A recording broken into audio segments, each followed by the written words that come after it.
Well, I've got all the other ones, but not this one, huh? Because it's new. Oh, I do. I have, like, all the other ones, but I don't have that one. So I guess I'll go try and get that one. I guess the town is cool, though. I like the town. It's nice and open.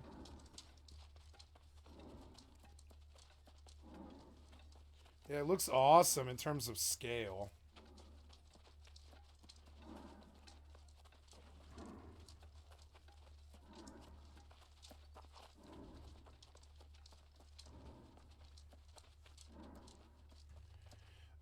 Let's pay attention to this. Good. Me making some money. Me making some monies. Email to employees, United CEO Oscar Munoz applauded and defended his crew's actions, proclaiming that the passenger was disruptive and belligerent. However, this tone would change a bit when Oscar spoke publicly. Oscar, who described the man's actions as belligerent in private statements, while he was going around saying that you were belligerent. Dr. Dow was horrifying in public statements. God. Just throw the hand up. Quality CEO right there, guys. The pinnacle of integrity. The airline would later apologize to David Dow for what had happened, and the CEO would take full responsibility and personally apologize, promising that the company would do better. What did you think when you saw that video of a man being dragged off of one of your planes? It's not so much what I thought, it's what I felt.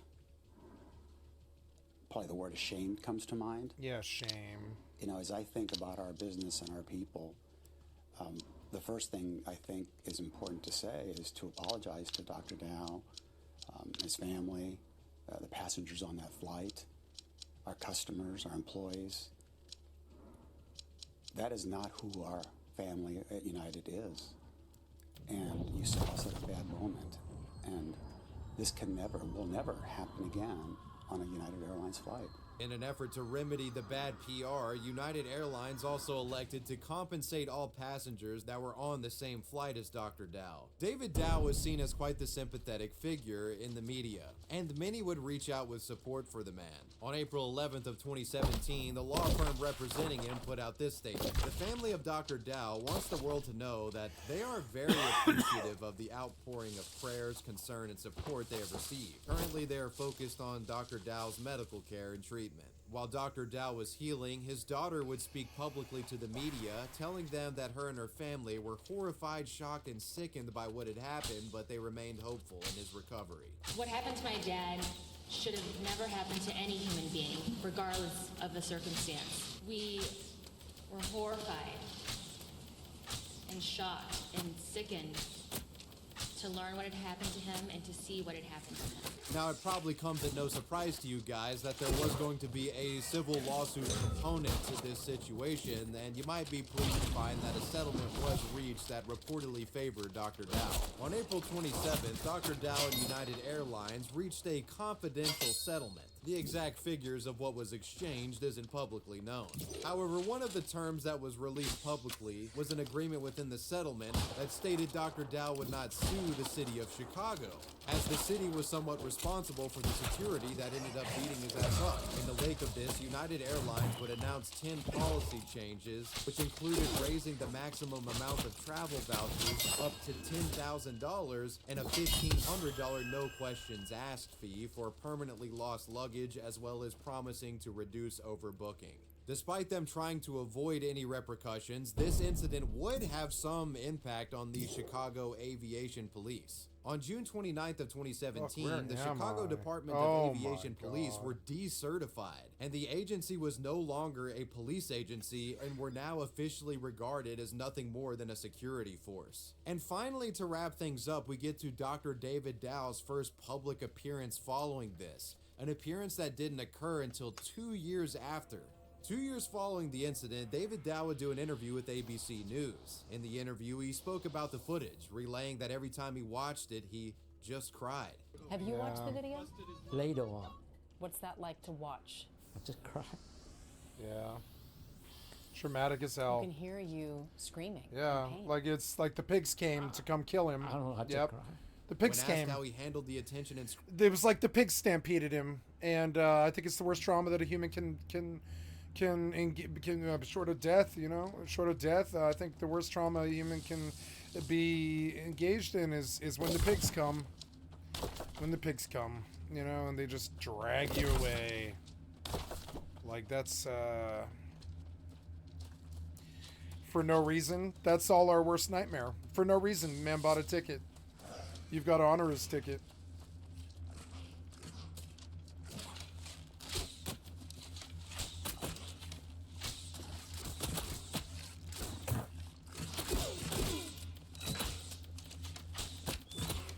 Some people you must treat with a delicate demeanor. I don't expect to do it here on Twitch. You know, this is a rough crowd. But I definitely do expect to do it in many other places in society. This is something that the internet crowd might not really understand, but I do. When you go out into the real world and you go all over the world and you act like a crazy person, bad things happen. And like this man, he needed to be dealt with delicately. He's a delicate sensibility man. He's probably never been accosted in his life. I mean, you have to be careful. You could have maybe caused a heart attack here.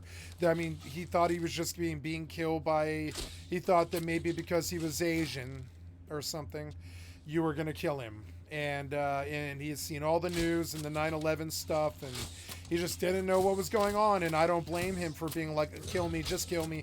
If you're gonna kill me.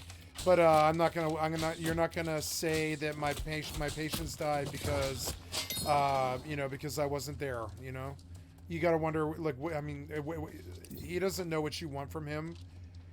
He doesn't know what you want from him. He's worked his whole life really hard. He's a pulmonologist. He did like goddamn 12 years in jail. Sorry, I think of it as jail, but 12 years in a master's and you know, and all that shit. And he runs in doctor circles, and he's a doctor. And he probably, you know, just didn't have the sensibilities to deal with your fascism. It is common.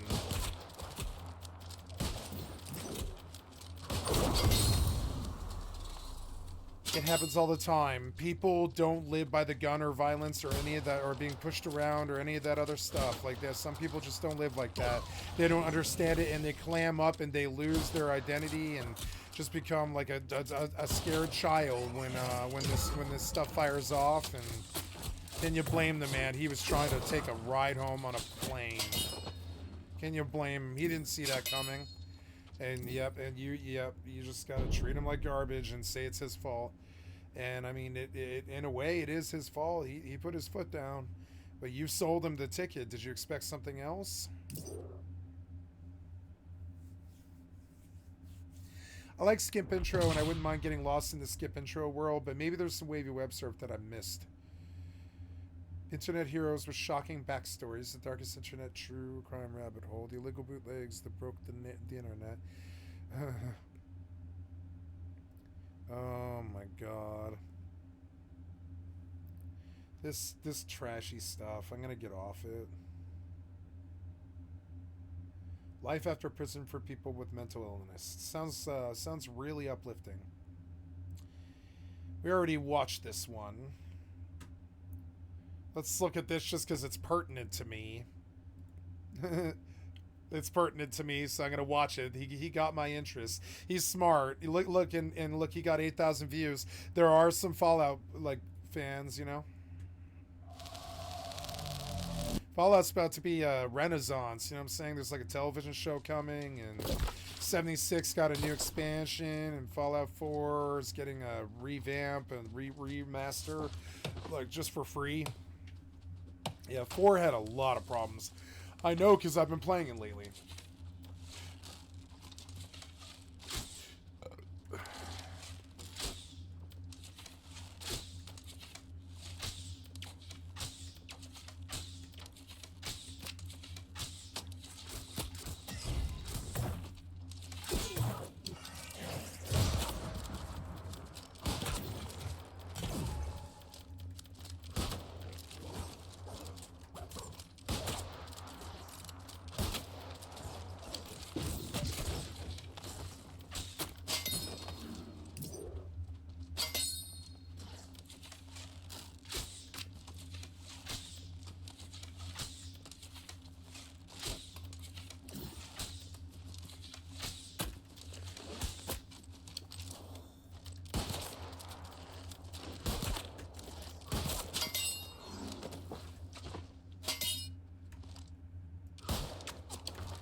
Oh,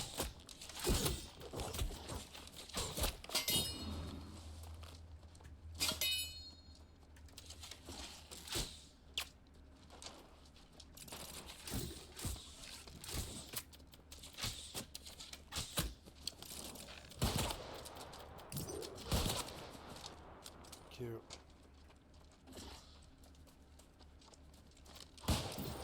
Blue trees. I like blue trees. Where am I? Okay. Oh, no, yeah, I'm right at where I was trying to go, too. I didn't know this was here. Yeah, cool.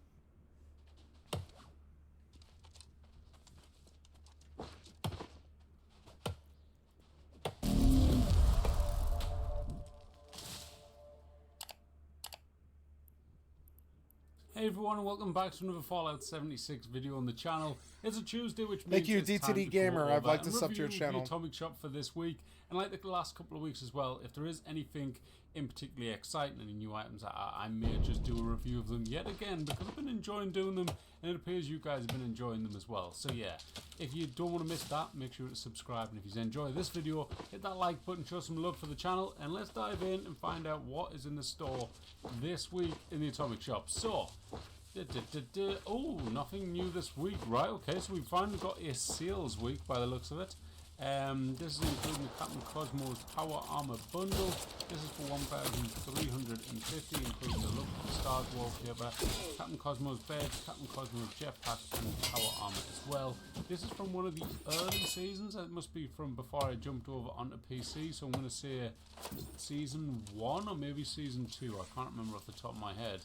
There's also the Captain Cosmos bundle, including some of the items which were in the season as well, I believe, as well as some just mixed variants of other stuff. So you've got the Space Explorer backpack, which includes the little puzzle, I believe. There's no picture. Brilliant.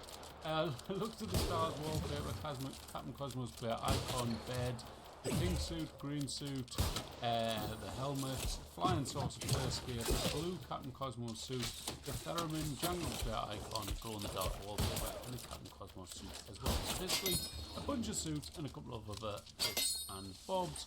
You've got the park swim trunks as well, which include the Wavy Willard stone walls, which is a pretty decent item. The Wavy Willard swimsuit, the fake boulder set, swim trunks, the Wavy River floor and foundations, and the letters as well. I do like the wall that comes in this bundle, and the letters are pretty decent as well, depending on what you want to do with the camp and stuff like that. But overall, not too bad items, and people have done some amazing stuff with them boulders as well. So definitely want to consider a support through the camp building. We also have the Wavy Willard Park Bundle, which includes the park map, bubble blower, park sign, lifeguard chair, camping canopies, and the waterbed as well. So there are lots of different bits and bobs in there, and that's up for 1,125 with a discount. You can also buy a bunch of repair kits and lunch boxes. I never understand why people do this. I have an abundance of repair kits. I never seem to run out of them.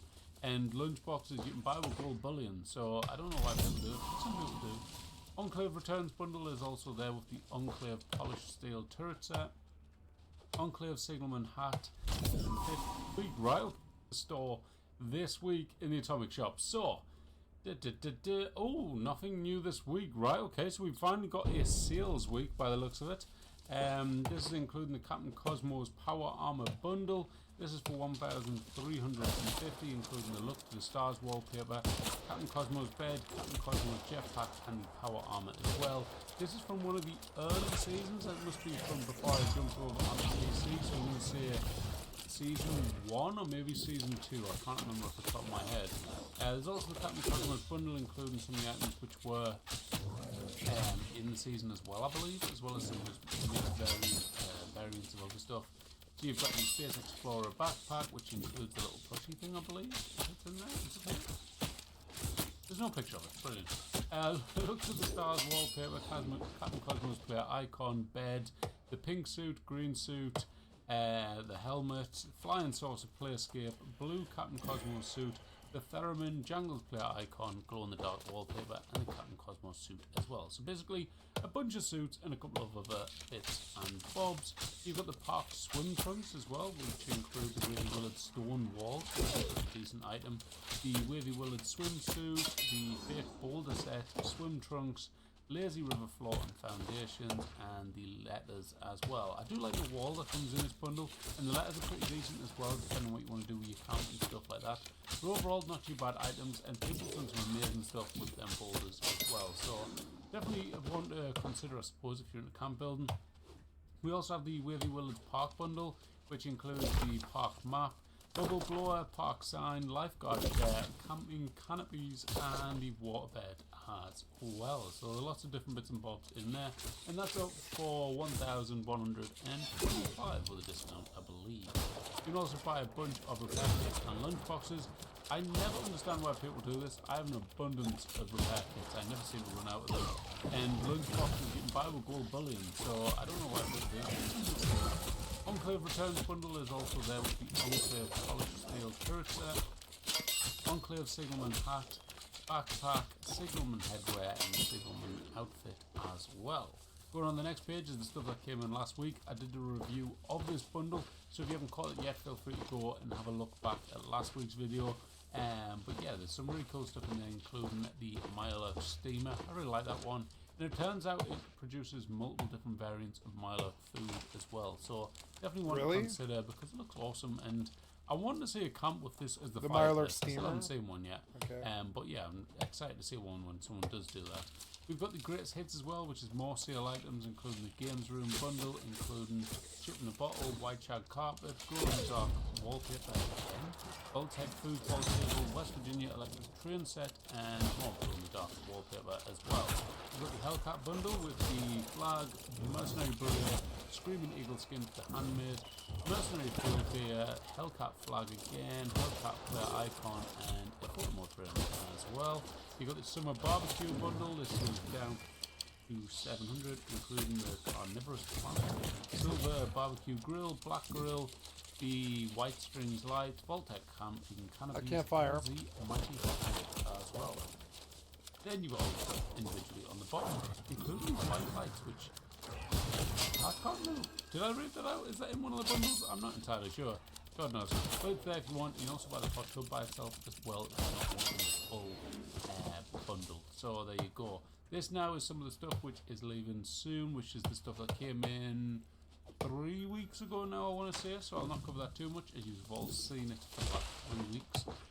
But yeah, it's still there. You've got 6 days left to buy any of that if you want. I also have a review on the channel of that woodland retreat, with it being the biggest prefab they've ever added and the biggest camp item. So yeah, check that out if you haven't. And then finally, on the last page, ooh, look at that. They've got the meat locker, your bull shirt and slack, you get free Nuka-Cola Twisted to Deer.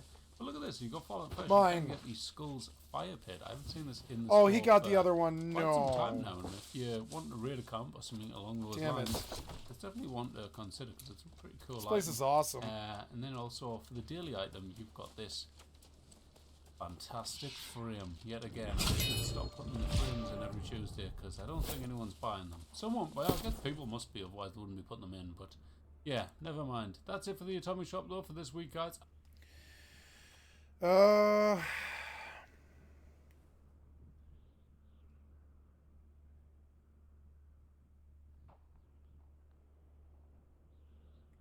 This is the exact same video by somebody else.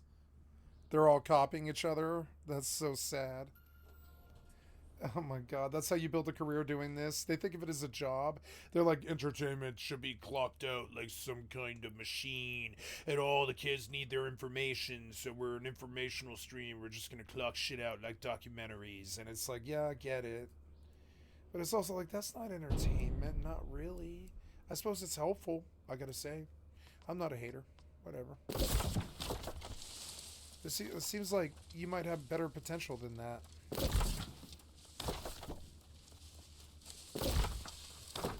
I mean, you obviously care enough to do it. I don't know.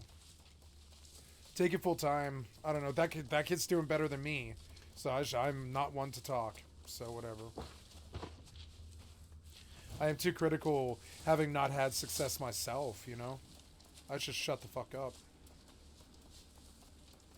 I'm just like, I see somebody who's doing something that I think is probably a passion of theirs, but the way they're delivering it doesn't sound like it, you know? It sounds like they might be really passionate about, like, making informational stuff, but I don't know. The formula isn't their fault. The formula is just there. Man, there is a lot of shit in this forest around this this warp point. Hey, I'm full. Yay, I'm full again. Okay, let's go bank it. Every time, 6 million. Not bad, not bad. It starts that up pretty good, pretty good. And it fills fast, too. Drive active. Revolutions on these things are 75 seconds. So that's like, you know, that's not bad. It's like 2 every 75 seconds, which adds up. And so all I need is 24. What's 44 divided in half is 22. I need 22 cycles, and at 75 seconds each. 22 divided by, or 22 cycles at 75 seconds each is what, 100, or yeah, 14. It's like 14 minutes or somewhere around there. It's a little bit more. It's like 18 minutes, I think. It's like every 18 minutes I pull in 7 mil or something. It's pretty good. Docking request accepted. Starts that up fairly quick, I would say. Oh, good. Did I make it? I made it. Yay! And I didn't die. Yay for not dying. It's like I fire off a missile in a general direction and hope that it like lands, you know? Because I don't care. I don't care to do the walking sim anymore. I resent it, kind of. I mean, it's not that bad with the outposts. You get to the zone. You know. What this game needed was a mark and recall. I think all MMOs need a mark and recall.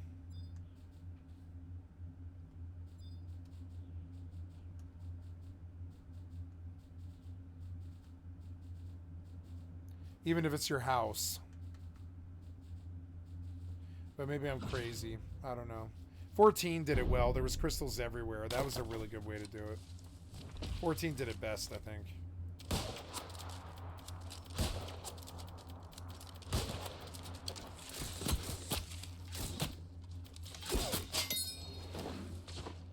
Striped boar. He's not striped boar no more. So, are we killing... Yeah, we're killing ants, huh? That's fine by me. I will kill beetles. I don't give a fuck. I'm not here to steal the ants from you. You can kill them. I didn't know.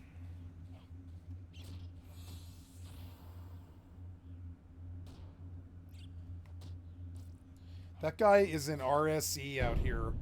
That is fucking cheapo. Cheapo as hell.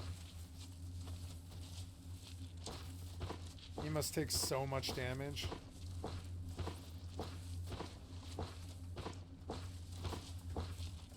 There's somebody doing it worse than me. It's rare. But, I mean, I can see it. Hey, he doesn't want to spend any money. I don't blame him. It's a BST. You don't need to spend any money. All the damage comes from the pet anyways. So, like, whatever, you know? I'll kill this spider. I don't give a fuck. My XP buff is going to wear, and it's sad. It's sad. It's so sad. Look at all these trees. Yeah. It's a lumberjack's paradise. We're going to eat the lumberjack food. Yeah, lumberjack food. Yeah, we're gonna eat it, and then we're gonna have some like strength food, or I guess I could re-roll dex, I suppose. It's 200 gold every time I do that, so I'm not a big fan of that. So I'm just not gonna do that. I don't need dex on this character.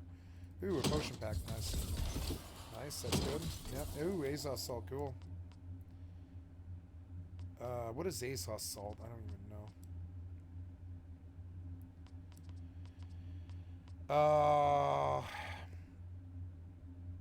I guess I will take a proficiency booster system, actively farming.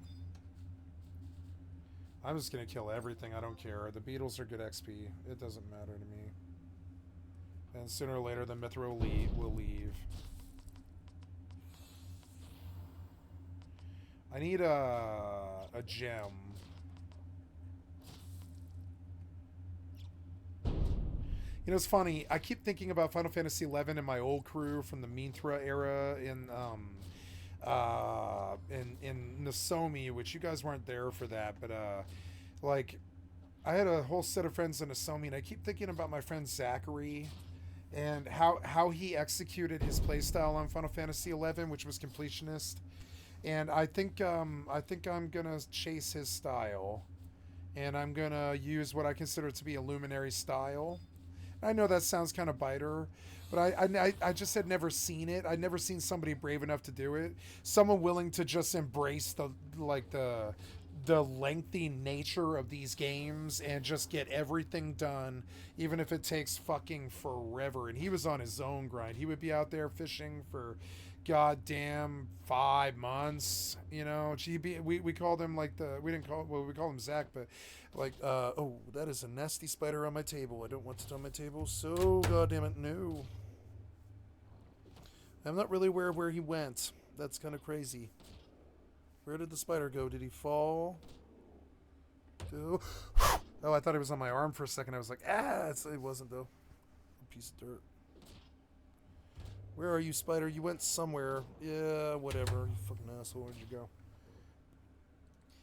I wonder if I have any yogurt left. I'm gonna go see. I don't think I do. No, I do. Yay.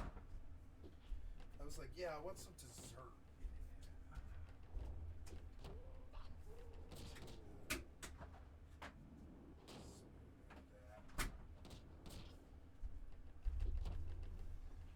Have some Greek yogurt.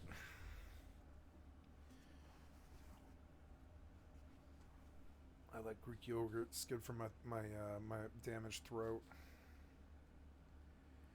I have hurt my voice very bad.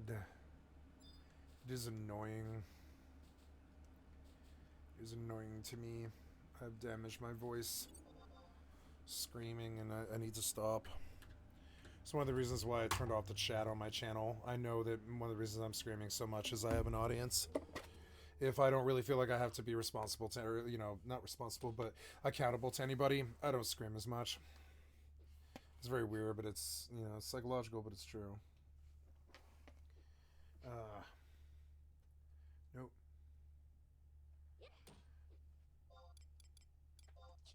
I'm gonna have to buy sheep soon, and that's expensive, but I mean, I have income, so whatever. I wish the beetles would drop better loot than they are. Wait, what's my weight? It's 335. I'm doing pretty good. So I don't want to waste these buffs. They're expensive. This fucking potion is expensive. Yeah, I'm getting good dividends here, though.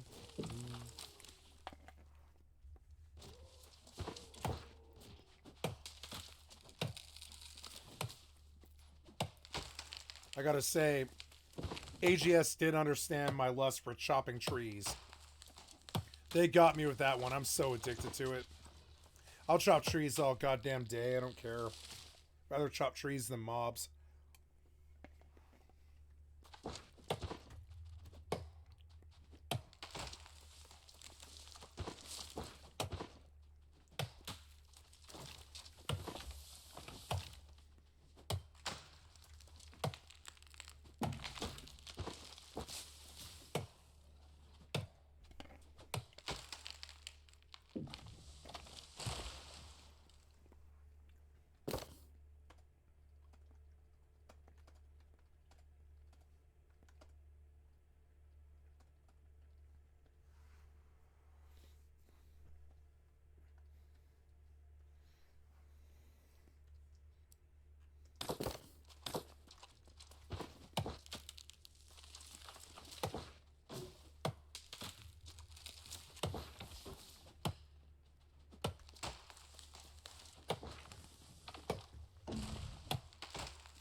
1992.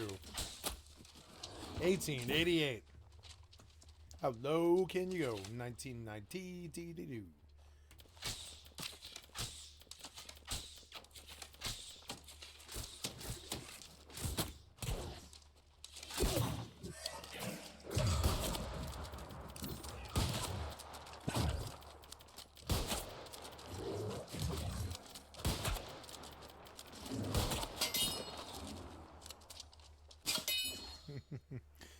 Quite fun.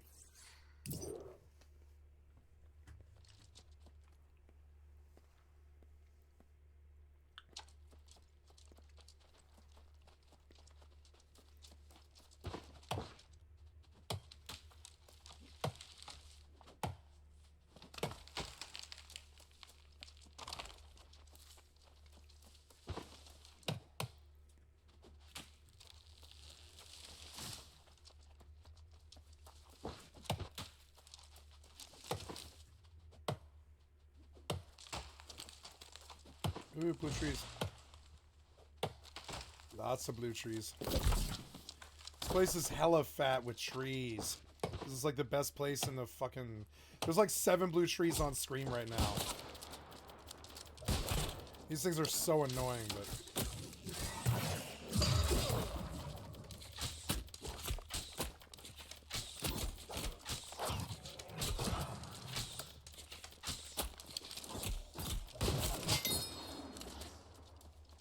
I like that it goes through. Like, that ability does go through their defense.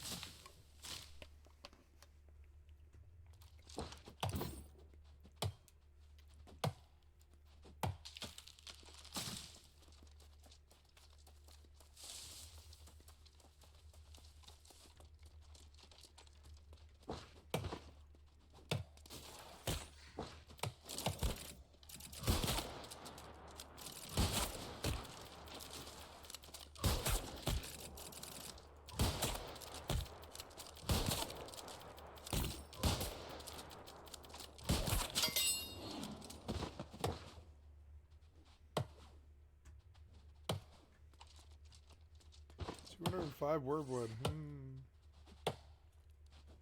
It's quite good, quite good.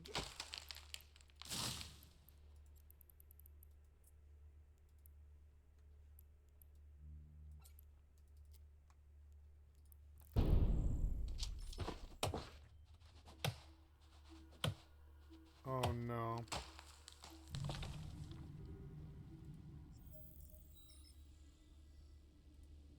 I swear I didn't intentionally put on this shirt today when I decided to make a Starfield video, but here we are. Yeah, so we're talking about what is being called by Bethesda Game Studios the biggest Starfield update yet. So we're going to go through what's happening there. We also have some additional information on how much money Starfield made on Steam compared to other big RPGs, and even a little bit of data mining that went down that can give us an idea of what survival mechanics will cut off of Starfield that, given Bethesda's promise they're going to add survival mechanics, we can maybe get an idea of what those will look like. So we're going to go through all of it here today, ladies and gentlemen. If you're new here and you're into the latest updates on Starfield, you're in the right place. Consider subscribing.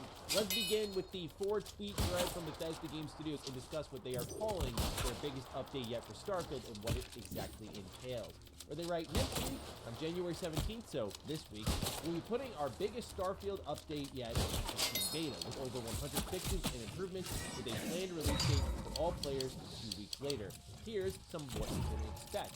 So they continue on saying, this update contains a multitude of fixes to quests. Eye of the Storm issues such as being unable to dock with the legacy or data transfer not starting and temples not showing up and Into the Unknown will no longer prevent Constellation from exploring the cosmos.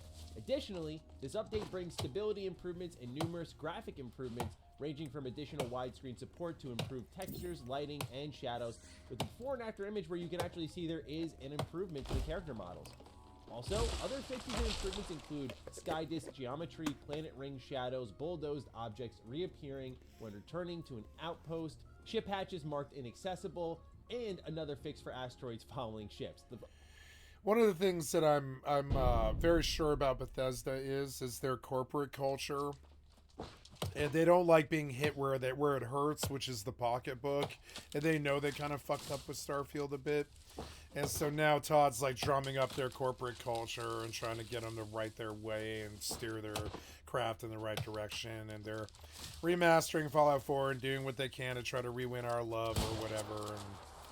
And I think you can trust in the corporate side of him trying to redeem his pride and trying to fix that game. I think you can count on it. Now, the problem is, I don't want to fix Starfield. I just want them to go right on working on Elder Scrolls 6 and, you know, Fallout 5 and just let Starfield die. Just don't make a sequel and call it an experiment and stop thinking about it at all or trying to fix it or anything. I guess they've got to update or they face, like, standards and practices. I do understand that about them, but I guess, you know, I don't know. I think maybe it's better if they just corporate call it a loss instead of trying to save it. And I think in time, the modding scene might take a relook at that game. I think there's a lot there that could be done with the game in like 5 years, 10 years. I think a lot could be done with that game. I just don't know what it is. The modding scene will have to have their, like, you know, they'll have to have their, they'll have to figure out what their taste is over the next couple of years. God damn it.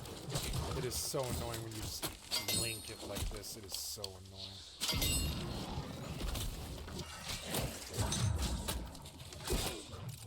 Blocked. Oh my god.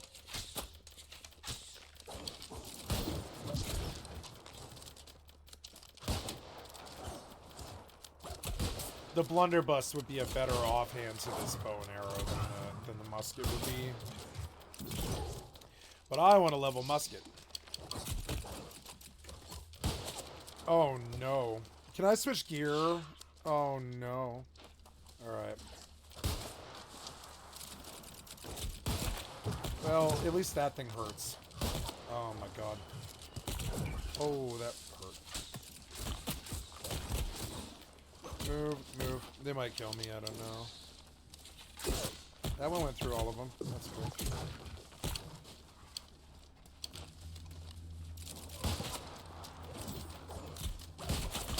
There, finally. I got the main guy off me, but the other ones are really hurting me. Oh no, I got a new guy. I'm just gonna fucking run. Fuck dying.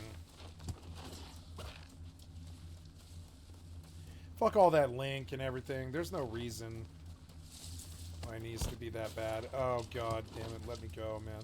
So when I try and kill you, you leash right at my feet, maybe 20 yards from where I pulled you.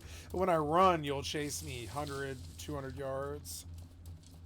Oh god, don't aggro him. No. He's better than the four of them.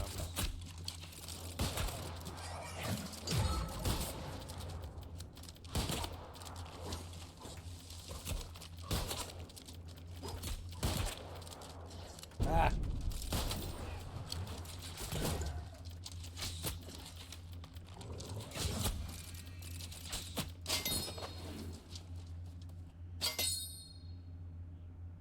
Update notes will be posted next week when the Steam beta is released. So that is what is being marked as Starfield's biggest update yet. For the people who are sticking with the game, this is pretty cool because graphically it's about to improve. Otherwise though, I'm going to say what I did mention when we went through a lot of Starfield's updates, which is if you're one of those people who's either on the fence with Starfield or you really want to like it but you're not happy with the product, I'm not saying this just to punt you out of here, it's just my own advice, is I would wait until the expansion. Given Bethesda is going to be releasing updates every 6 weeks, it's something worth monitoring, but I don't think any single one of these updates is going to fix Starfield for people right away. I think it's going to require a lot more effort to get to where the game needs to be for a lot of players, and I don't think it's going to come in a single free update for Starfield. So my suggestion would be, if you look at this and you get a foul taste in your mouth like this is your biggest update yet, I would just punt it until the expansion, see what Bethesda's doing then with all the free updates combined in there, and maybe that'll be the general big change that you've been looking for. But for me, looking at this, you know what? Quest fixes were super necessary. This is something I said at launch that needed to be tackled by Bethesda Game Studios. It doesn't surprise me that the first big update out of the new year is something with a lot of technical fixes for the game. I remember when I was reviewing the title, a couple people were reaching out telling me that they were stuck in the main story, and it looks like they're finally targeting a lot of those big quest bugs there, so people can, you know, actually finish the game, because I know, and no one's gonna like me saying this, I really like Starfield's main story a ton, and I wish more people could experience it. So no, they're targeting fixes there is great news to me. Otherwise, it's just a lot of technical fixes. We'll get more updates in a few days, and I think that you should not be expecting any meaningful features for at least a couple of weeks. But why don't we talk about features that could be on the way? One thing Bethesda Game Studios promised in a Bethesda Net post at the end of the year was that survival mechanics would be added to the game. And Reddit user Red Salty Borger actually found an early concept / iteration of the star maps tucked away in the data files of Starfield. Now, unfortunately, the resolution of the image is pretty low, so it's tough to discern all of the details here, but what you're looking at are some pretty noteworthy features that even Reddit commenters were pointing out. Yeah, cool. Star system description. There were map filters also mentioning economy and trade. There were space travel hazards, like there's one that's mentioned here. I think in 2 years the game will be really good, but I'm gonna wait. Damage. There were micro meteors, which would do much more significant damage. It seemed like there were much more hardcore mechanics originally attached to Starfield that were then stripped out. I've said it multiple times in videos talking about Starfield that you can really feel a lot of the survival mechanics that just pulled out of this game.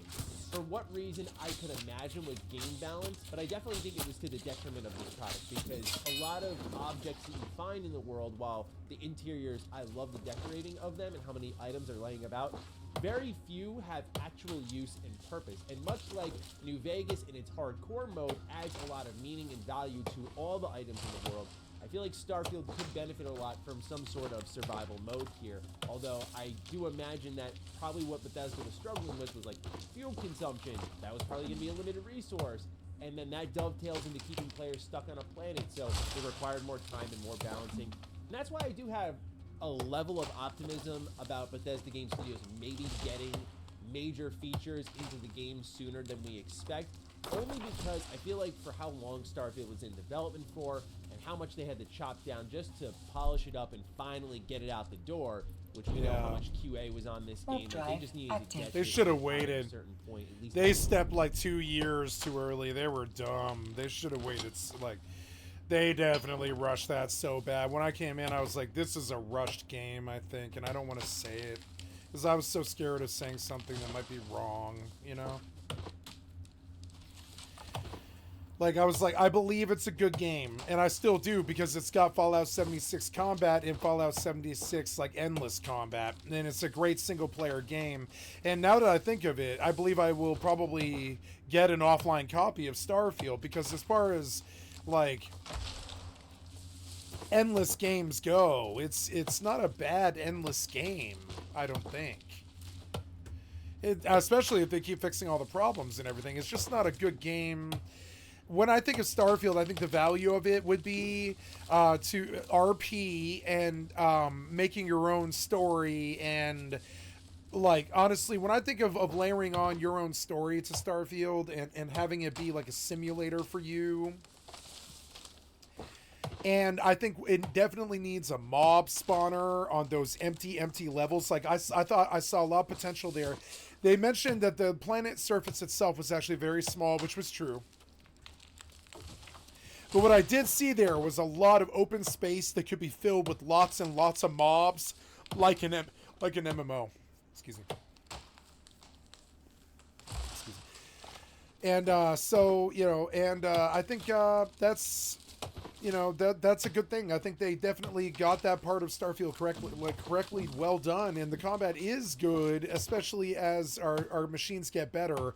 That game will seem better, you know, as the load times get easier.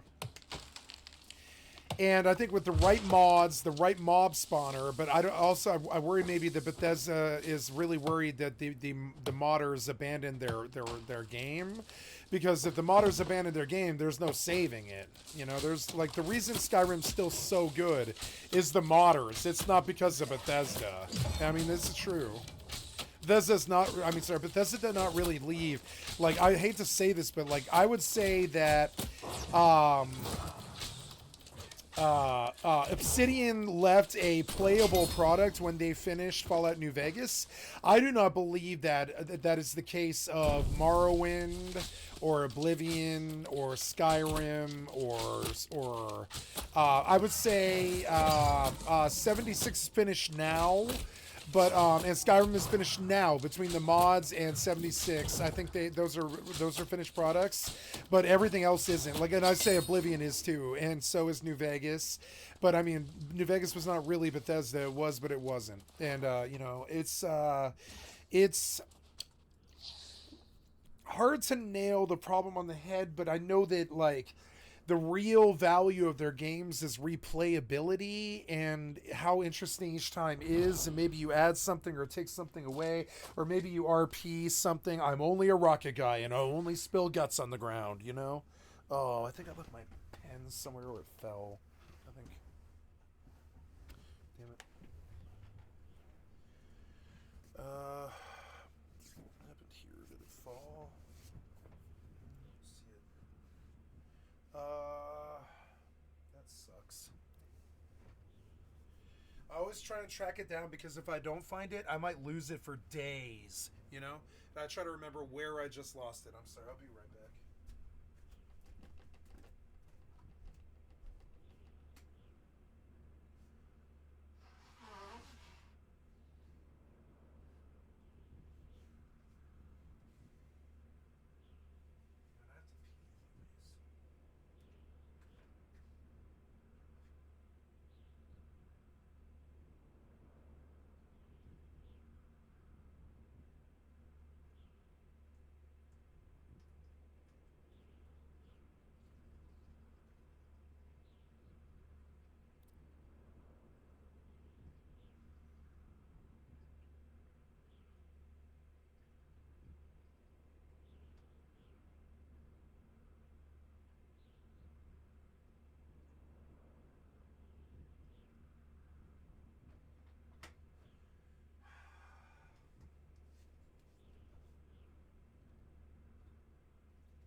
Well, I don't know.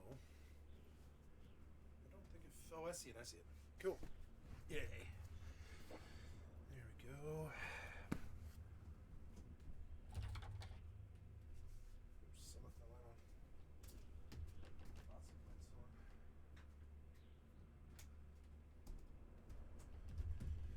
on. I love my job. I love my job. Did I tell you guys that I love my job? I love my job. This is the best, most happiest I've ever been. I feel productive, and I feel like I'm doing things, and I'm getting stuff done, and I'm getting all these games asses kicked, and you know, like I'm just taking down the wins, and I'm feeling good, and I'm trying to supply a vibe, and I'm trying to get it going, and yeah, we're just like doing really good, yeah, doing really good, yeah. Internally, I imagine that was the feeling. Where That guy's I imagine doing a really lot of good, older even kids despite are all gonna the be picked up, problems. polished up, You know. and presented to us that were supposed to be a part of the original game. One thing that many a developer says, but I do remember it directly from Todd Howard's mouth, is you can make Todd Howard's anything mouth. You want, you just can't make everything. So I imagine this He is loves their talking goal, about to Todd get out Howard's and make mouth. everything they originally wanted in the game. But nonetheless, to me, looking at this with the star system description and a filter, for God's sake, is something that we desperately need on the star map. Yeah. I think that this is going to be one of those major set of features that you're going to see introduced to Starfield probably sooner. Why didn't rather you do than it at the later. start of the It'll be a good excuse game? to fire the game up again for those who are enjoying it.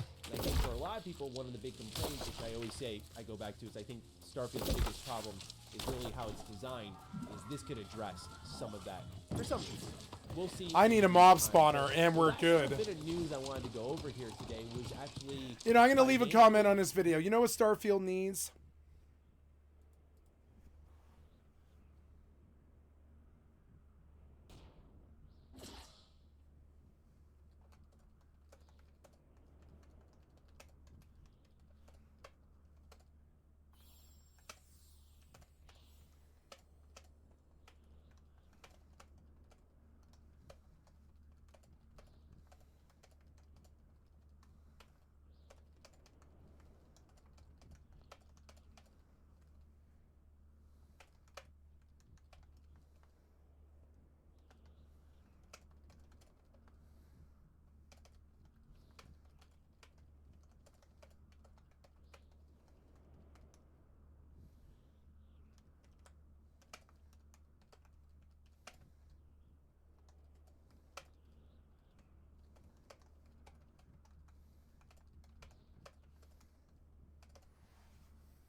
Yeah, that's what I meant.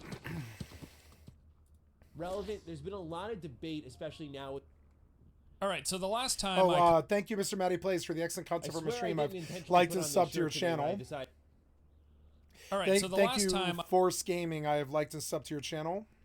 I covered Quinfall, I was interested but skeptical about the game, and rightfully so. After all, the developer was making the grandiose claim of being the biggest MMO of all time, with a map 10 times the size of World of Warcraft, while coming from a studio who had yet to release a single game. That studio, Valrek Technology, was made up of just 56 people, which is on the very small end of team size for making an MMORPG. We also knew that Quinfall had only been in production for 3 years, starting its development in January 2021. And 3 years is about half the time big MMOs require, with most of them generally taking 5 to 7 years to make. And then lastly, from the gameplay footage we had seen of Quinfall, it looks pretty rough. There's no other way to say it. Specifically, things like the combat, movement, and animations did not appear to be all that good. But even knowing all of that, I was willing to give Quinfall a chance. After all, I'm not typically one to completely write off a game before I've had the chance to play it. And on the plus side was the fact that while the developer hadn't yet released a game, they did have one in-development title prior to Quinfall that went by the name of Kyra Online, a Turkish MMO that spent a couple of years in beta testing and appeared to be like a proof of concept for their newer game. So my general thought was, yes, Quinfall looked pretty rough. Yes, 3 years was a very short amount of time to develop an MMO, and yeah, they were making some ridiculous claims, but I wanted to wait until we saw and learned more before being too judgmental. Well, since that video, which came out about 2 weeks ago, we have learned a lot more about Quinfall, and it's not looking good. With every bit of new information, things are getting progressively worse. It actually appears like we are dealing with yet another thrown together minimum viable product of a game, much in the same vein of what we saw with the day before. So let's go through what we've learned about this game. So for starters, remember that Quinfall gameplay trailer from a few months ago? Well, it turns out most, if not all of it, was made by other people and purchased from an asset store. So in March of last year, a YouTuber by the name of Nuion released a video going over everything that he was able to find in the Quinfall trailer, somewhere around 75% of it that was available for purchase in the Unity store. This included the animation where we see a character slam the ground and summon up a lava burst eruption. This came from the Realistic Effects Pack 4, which cost $42. Most of the basic enemies seen in the Quinfall trailer apparently come from this 14 character orc pack, which cost $50. The Archer, who splits into 8 spectral copies, well, apparently that effect came from the Archer Effects Pack, which cost $22. The Archer itself was actually a purchased character model by the name of 3D Woman Paladin, which cost $40. The enemy the Archer is fighting came from a monster pack for $35. The frost effect on the Archer's attacks came from the Realistic Effects Pack 3 for $28. The attack animations of the character fighting a scorpion came from Realistic Effects Pack 4 for $42. The scorpion itself came from the Giant Scorpion Animation Pack for $25. The water level turns out to just be buildings purchased from the Elysium Pack, which was originally cool, meant to 18. sort of be a city floating in the sky. Well, I they can't took do that anything, your city and stupid just ass thing placed it on sucks top my of mouse water. in. That cost them $200. And one of the funniest examples came from the Ship Sea Ocean section. So those ships that we saw were not actually made to be saleable vehicles. They were instead supposed to be entire levels, playable levels. They bought that pack, and then that Kraken in the ocean, it originally actually looked more like a crustacean, almost like a lobster hybrid thing. So they just rotated it, sticking its tentacles out of the water for their trailer. The video revealing this information just goes on and on and on, with Nuion meticulously combing through the Quinfall trailer, laying out every single character model, NPC, attack and spell animations, basic enemies, bosses, clothing, weapons, and entire environmental locations that he was able to locate for purchase in the Unity store. In total, he counted somewhere roughly around $1,700 worth of assets, and that is just what he found. There is probably Jesus more. Christ, In what fact, was you that? know there is, because recently in a new video released last week week, Christ, man. Nuion was back with more evidence spotting additional purchased assets. These include the medieval-themed city and buildings that were seen in various parts of the Quinfall trailers. This came from the Stronghold pack purchased for $65. He then also went through the screenshots on Quinfall's website where he was able to find several of them came from pre-built environmental asset packs. These included the underground cathedral, a cave system, and this desert city. He then also actually showed examples of how easy it is to recreate making these screenshots, just going through the process of picking an asset pack, booting it up in Unity, importing the level, and then moving the camera around before taking a screen grab and color correcting the image. That is how they made, apparently, or this is a great showcase of how they could have made those screenshots themselves. Now, as has been covered time and time again, I want to make this clear. Using store-bought assets in your game, not a problem. After all, it is why they exist. People create these assets and put them on the marketplace in order to be used by studios to help ease the development process and to make it more affordable, as it's usually cheaper to buy an asset pack than it is to pay someone a wage to create something similar from scratch. So buying assets to use in your game, that alone, that's not a problem. However, it can become an issue if all of your game is store-bought assets and you're creating little unique content yourself. If all of your character models, all of the animations and the environments and even entire levels are just stitched together from store-bought assets, that is much more of an issue. So for one, it creates a clear lack of cohesion with things feeling like they don't quite go together, because they probably don't. If you're pulling tons of different assets from different creators and putting them all into a single game, things aren't going to mesh, and we've seen pretty clear examples of this. It's pretty obviously why the gameplay trailer for Quinfall, you see a lot of stuff that looks super out of place, like the giant sandworm, the scorpion, and the upside-down kraken, and especially the various environments. They don't seem cohesive. They don't seem like they're made up of one single art direction, because they're not, because they came from different people who created different packs that the Quinfall developers purchased and cobbled together. And the other issue with using mostly or entirely store-bought assets to create your game is, what does that mean for future updates? So say if the Quinfall plans to get an expansion or to add new content, what does that mean? They're gonna have to go back to the asset store to purchase that new content, to purchase those new levels and those new characters and those new enemies? And if that's what happens, what if the people who made all of that original content, what if they don't make anything new? They'll have to start buying assets from different people. So again, even further going into the fact that they're going to be adding stuff to the game that doesn't fit together, that isn't cohesive, and doesn't feel like it belongs all in the same world. Now, of course, they could start by using purchased assets and then eventually create and develop their own, but they've not yet proven the ability to do so. If the fact is true that everything we've seen in this original trailer is from an asset store, as it appears to be, it looks like they've not made much of anything on their own, except for maybe some of the randomly procedural generated environments that we've seen with some of these sweeping vistas. But again, Nuion's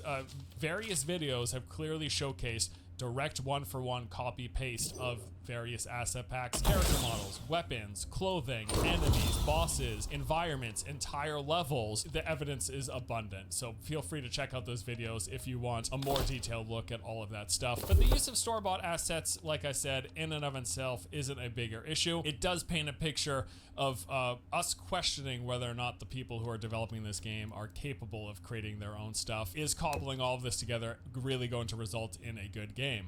We don't know as of yet, but I'm not holding my breath on that one. But the store-bought assets are just one part of the puzzle. There have been many more things that have come to light since the last video. First of all, there's this thing here where on the developer's website in the About Us section, they had a photo of their office, which isn't too unusual, except for the fact that it's not actually a photo of their office. It turns out to be a stock image of a generic office that they edited to display their logo. So if they do actually have an office location, it most certainly doesn't look anything like this. Now, according to the developer's LinkedIn page, they do have a physical location, reportedly somewhere in a university in Istanbul. I can't confirm or deny whether or not this University in is the Istanbul? truth, but that's where they say they are. Now, since all of this came to light, they have removed the office photo from their website. They're college and replaced it students? with just a basic logo of the studio's name. They did this after people started pointing out the fact that, hey, this is an edited stock image and not an actual photo of your office. There's also the fact that digging through the user agreement on Quinfall's website, people identified that the game will be making use of a virtual premium currency called V-Coins, of which the agreement states purchases can only be made through the website and will be non-refundable. It also states that V-Coins will not accumulate interest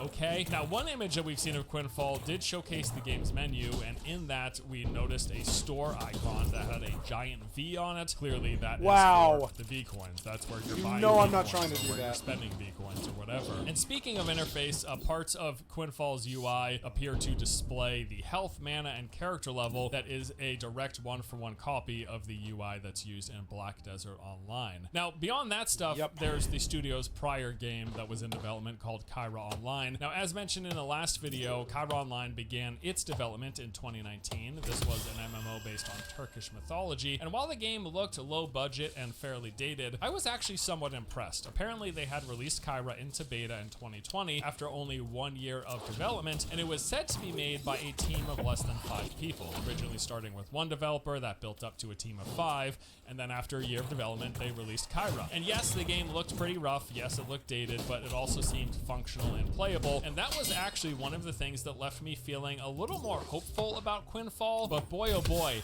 how wrong I was. What I missed was the fact that while in closed beta, Kyra Online had a massively pay-to-win cash shop, and apparently any purchases that were made during beta, as far as I could tell, were not refunded when the game was eventually shut down in 2021. Kyra's cash shop included all of the usual fare of paid-for resources, currencies, and progression boosts. We see percentage modifiers for increasing experience gain, currency and ranks, reducing the cost of respecs and pet experience, reduced auction house tax, and much more. Now, these came in various pack types. The more you paid, the higher your tier, the better the percent boost that you were granted. But what's even worse than that is that it looks like they were partnered while in beta with this RMT site called buynogame.com. This is a currency and item reselling site that not only supported Kyra while it was in beta, but also sells items for ongoing games like Lost Ark. In fact, looking further into some of the various people who were actively streaming Kyra Online while it was in beta, it turns out that many of them were sponsored directly by Buy No Game, so it appears that what I mistakenly early on assumed was genuine interest in the game turned out to just actually be sponsored streams. Buy No Game was sponsoring people to stream Kyra while in beta because of the fact that they had an RMT portion of their site dedicated specifically to that game,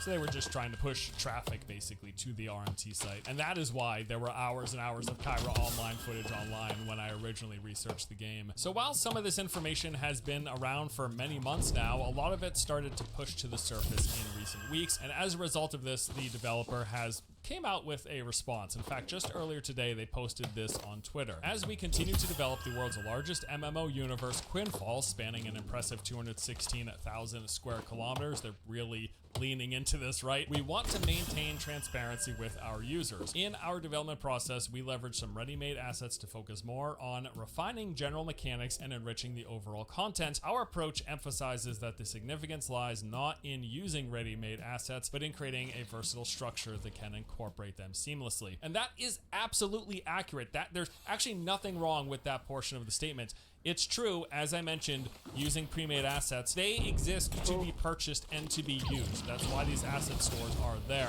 But it's what else are you bringing to the game as a studio that actually makes it an enjoyable gameplay experience? And that is where the uncertainty lies with Quinfall specifically. There have been successful games in the past that have used store assets. That was most notably PUBG was a game that was full of store-bought assets. But because the developer crafted a good game, a good gameplay experience, a good gameplay loop around those assets, it turned out to be a good and massively successful title. So it is not an indictment of a game that there are store-bought assets. But when the first gameplay trailer that you release after some sleuthing turns out to be made up mostly, if not entirely, of store-bought assets, that raises the question of whether or not you're capable of creating anything to that level on your own as a studio. And that's just what it is right now. It's a question we don't know. And so that does not instill me with much confidence. If you're building a lot of the game by yourself, but you're using certain buildings or trees or parts of the little doodads in the environment, that is totally fine. But if your whole game is just assets stitched together, if that's the case, I can't say until actually playing your game whether or not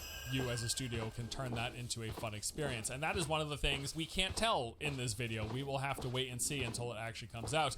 Although I will forewarn you, you might want to hold off on purchasing Quinfall for a reason we'll touch on in a minute. But let's go back to their official announcement. So they go on to say, additionally, we choose to identify ourselves as Varrock Technology rather than Varrock Studios for a specific reason: our proprietary artificial intelligence technologies. This innovation allows us to streamline the universe creation process, saving a substantial amount of time. I don't dispute this either. I'm not saying that they aren't building the world's largest MMO. I think it's entirely possible if what you're building is just procedurally generated landscapes. Besides those landscapes, as we've reiterated over and over again, everything besides what looks to be fill the landscape with mobs, I'd be happy. To be purchased in a store.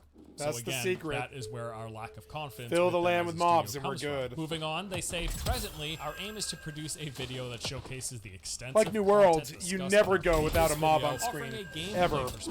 Unlike a traditional trailer, we intend to provide insights into various dynamics. What are you doing? We are excited to announce our plans for a video. I don't want your announcement for your plans for a video. I just want to see the video. This whole statement seems just entirely pointless. Just release a video showing raw gameplay. So you of plan the to make game, a video, or as close to raw gameplay as you feel comfortable with this stage of development. Just show us the gameplay that doesn't feature entirely store-bought assets. That is. All of this is completely unnecessary. Now they go on to say that besides having gameplay footage, it will have a Q&A section where they're going to answer some questions addressing numerous details that players have raised concerns about. Stay tuned for further updates, and thank you for being a part of the Quinfall journey.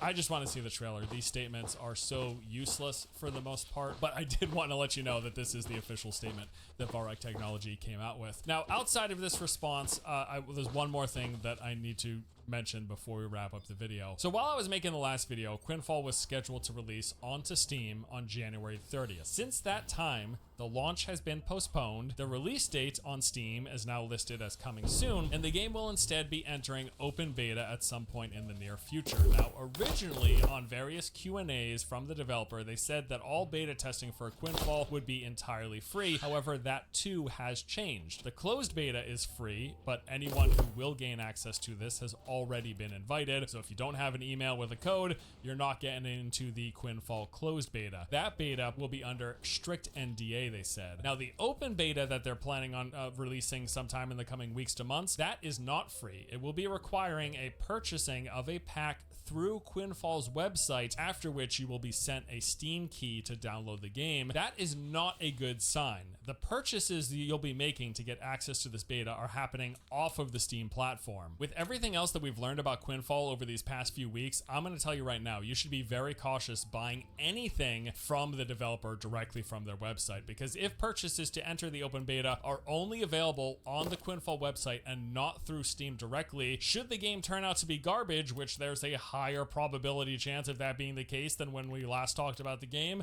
it's going to be very difficult, if not impossible, for you to get a refund, barring like issuing a fraud refund request directly through your credit or bank card. Originally, I was skeptical about the game, but I was hoping for the best when it came for Quinfall. Like, sure, I didn't think it looked very good, and I was surprised that they were planning to release after only 3 years in development. That's not a lot of time for an MMO, but I was very much in a wait and see for myself mentality. I wanted to play the game before solidifying any opinion. At this point, though, even though I've not played, I'm fairly confident we're looking at yet another garbage MMO that's being cobbled together and released with the hopes of cashing out. Between Quinfall heavily relying or being made up entirely of store-bought assets combined with procedurally generated landscapes, the fact that we already know they intend to sell premium currency while also circumventing purchases being made on Steam so that you cannot issue refunds, that coupled with the knowledge that their last in development game featured a pay-to-win cash shop while it was in beta, and then that game got shut down and didn't issue refunds, and then with all of the odd stuff like faking office screenshots, their office location being at a university, the copying of UI elements in DDO, and likely other games we've not spotted yet, all of these things come together to leave me incredibly skeptical, if not just outright convinced.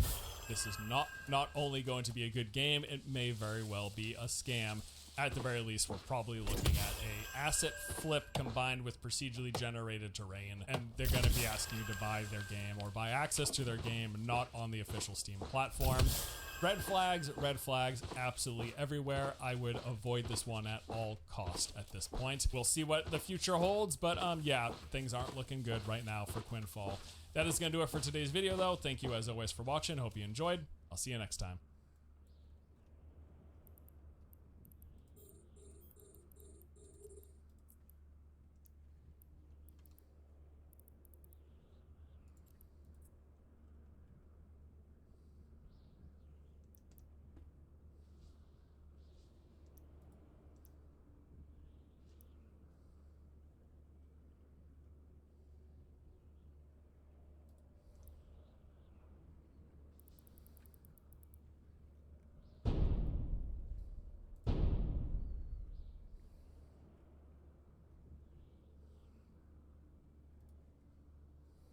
Discord, Twitch, and Unity are in a dire state. Thank you, Force Gaming. Thank you, Asmongold TV, for the excellent content for my stream. I'd like to sub to your channel. Uh-oh. A lot of tech is dying. Here we go. Welcome back. Today we've got to talk about on. Oh, I don't want to do Bellular. I'm terribly sorry. All right, so the last time... I really don't.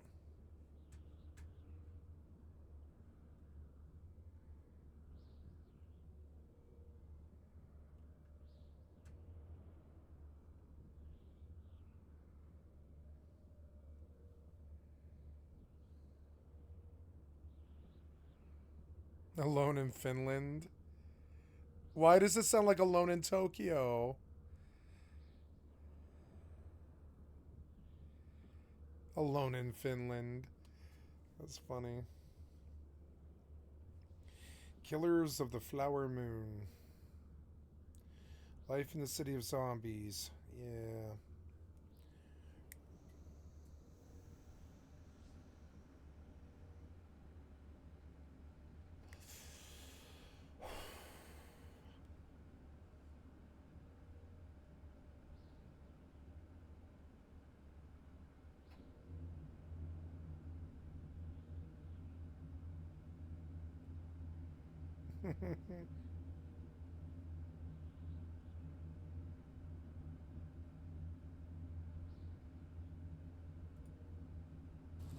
Ah, Rust.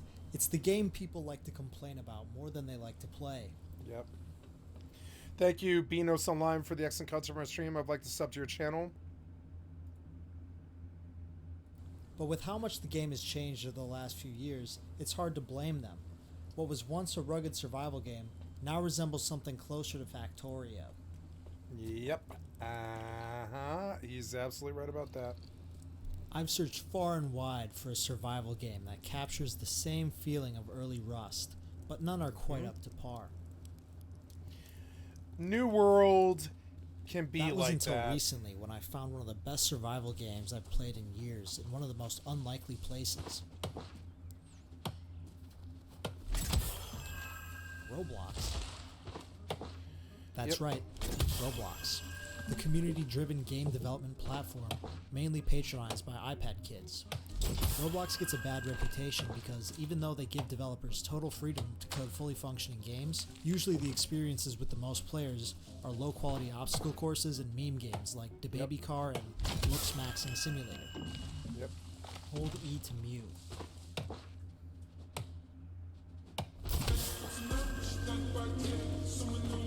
Despite this, there are a number of games in Roblox that have full teams of developers and artists, and could be standalone games in their own right. In fact, the developer of the popular blocky survival game Unturned originally created a similar survival game on Roblox called Dead Zone, before going on to develop his own standalone game in Unity. Today we're going to be looking at a game called Fallen Survival, a game that takes clear inspiration from Rust. Don't be turned off by the fact that it's made in Roblox though. I played a full wipe and found that many of the mechanics of this game are just as good, if not better, than Rust. I think this intro has gone on long enough. Let's just get into the gameplay and I'll show you what I mean.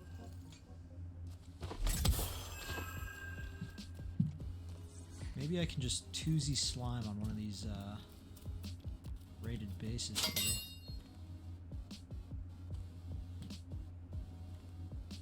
What's he got? Got a bow? Beta hero. Ow, fuck.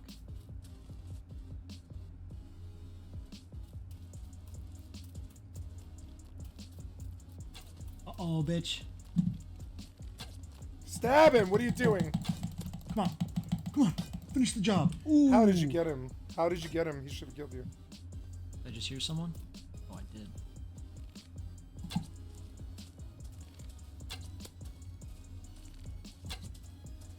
What?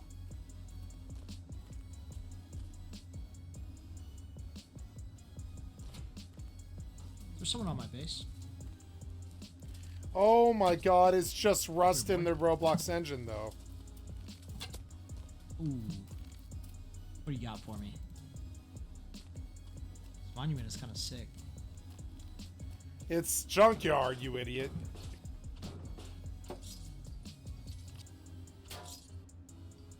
No, it's not. Give me something good. Okay. Okay. Alright, so I got M14, dude. Oh, shit. Damn. Alright, I'm gonna run back to my base.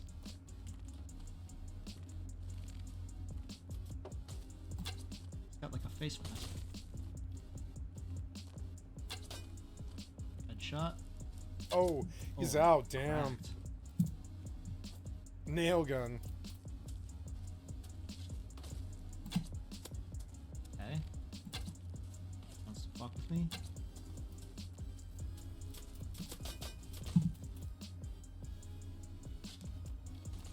Oh fuck, he's got a gun.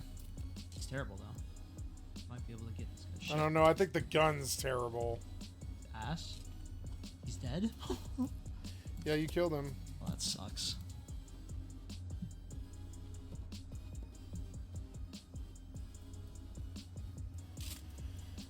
Ooh, the gun looks cool, though.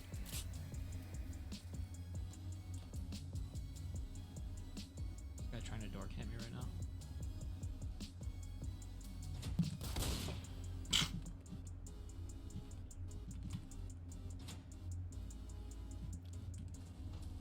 Where you at? No, dude. Is this guy gonna come try to spear me?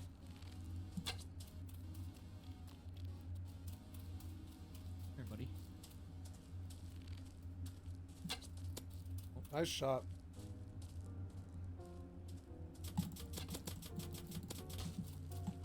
He's gotta be solo. Oh. What? I think my clan should see this.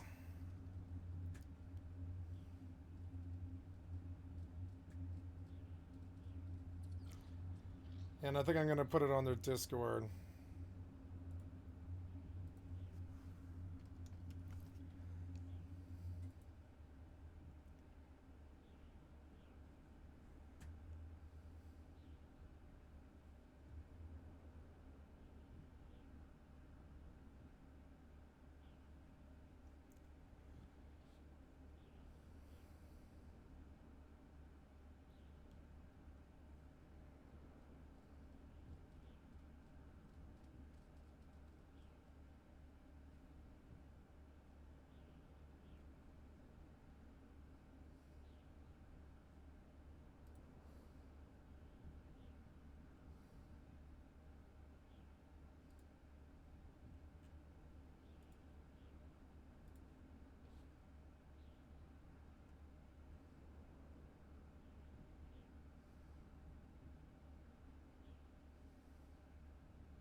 Two blocked messages. Why are these? Oh, it's Steph. Yeah. Okay. Oh, because I blocked him. That's funny.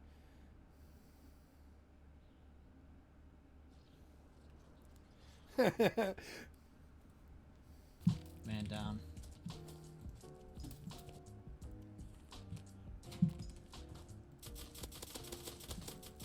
Ooh, clapped. Clapped. I'm beefing with like an actual child.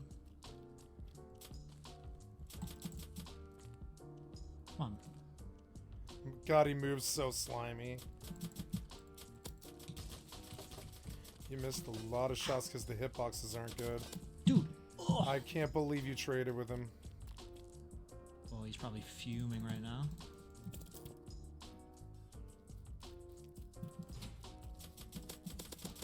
Just ran up to the door, got hosed. What did he have? Oh, he's up on top. Oh, yeah. Wow, you got out fast.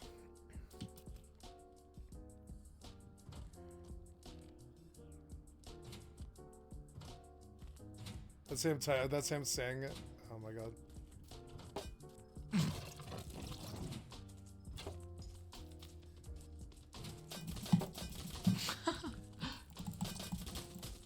What? Buddy. Why are you pushing his base? You're full of loot. What?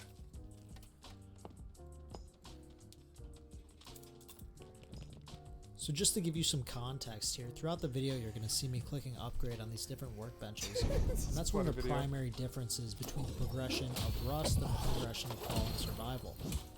After completely remaking the progression system in Rust multiple times over the years, they finally landed on the scrap system. So let's say you're running around with the bow kit, and you hit a fat lick on an AK kit. Awesome, great, you have an AK. Can't wait to get out there and use that brand new gun, right? Be prepared to put that gun in a chest for the next 3 hours while you farm up scrap to research the gun, research the bullets, and get enough scrap to build a tier 3 to even be able to craft the gun. Because you can't use that one, you gotta research it. Fallen Survival takes an approach that's more similar to the component system that Rust had implemented many years back.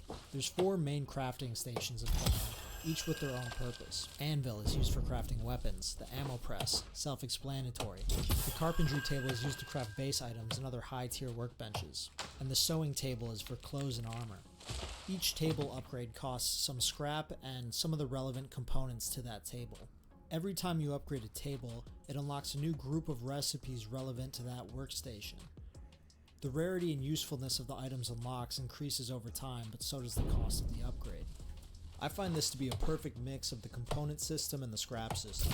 It takes a lot of the grindiness out of the game and allows players to actually use the loot they find instead of stashing it in their base until they can farm enough scrap to research it.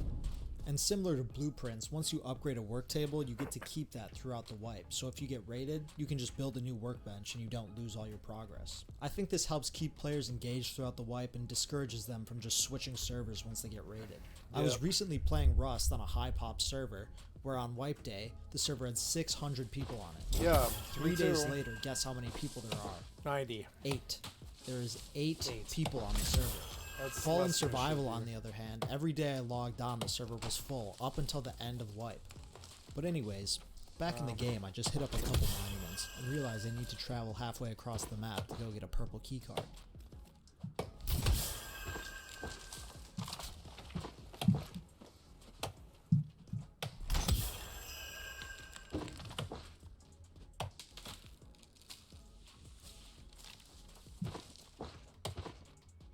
It looks like it runs smoother than Rust.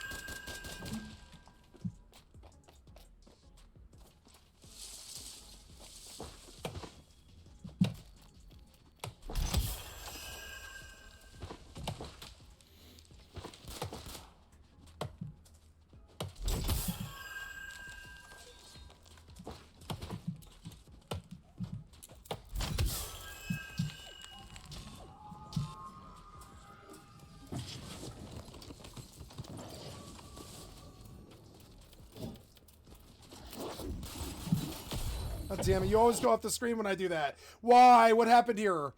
Ah, what happened here? Oh god. Stop. I don't have my shield. I don't know why. I do not have my shield for some reason. Why? Oh god damn it, no. Okay. Well.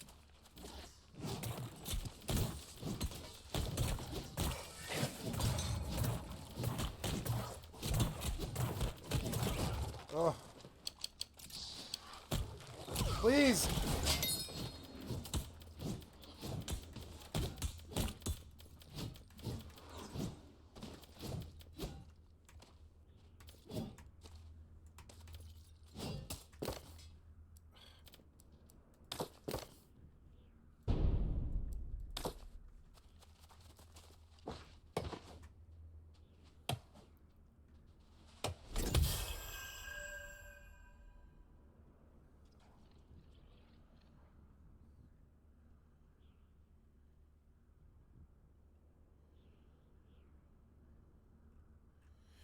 I wanted to finish that video and you fucked me and closed it or something dumb. What the fuck did you do? What? Oh my god, you closed the video somehow. I was fighting people. Fucking Windows is so goddamn dumb. I gotta go to my history. You totally killed my vibe, you stupid piece of shit operating system.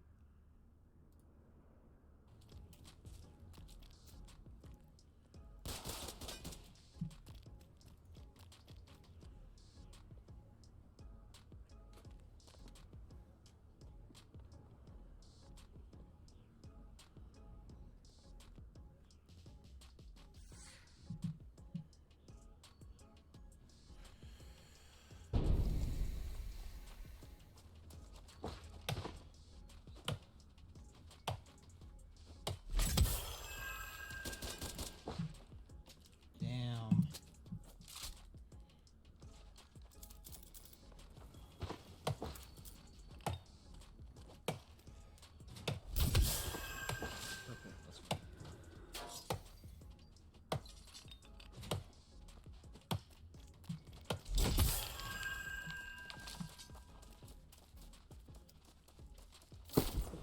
My shield is not on and I don't understand why.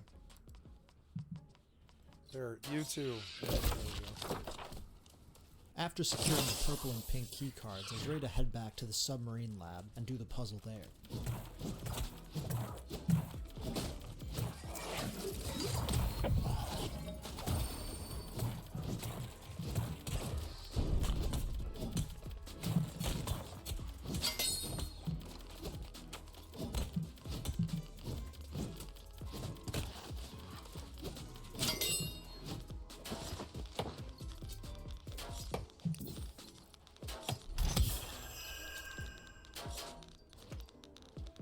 Oh, am I being attacked? Yes, I am.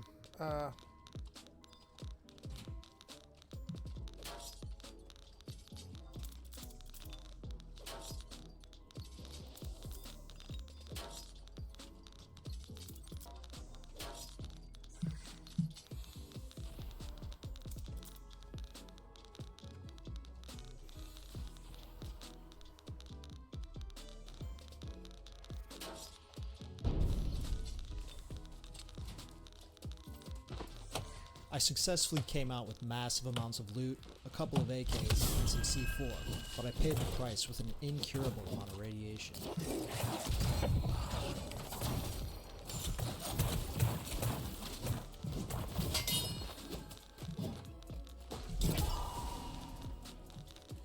Ooh, he dropped a Firefox. That's awesome.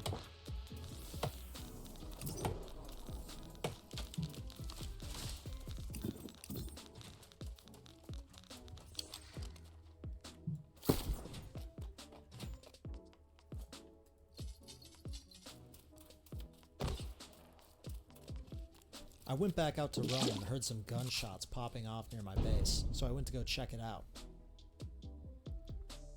I probably lost my drone. God damn it.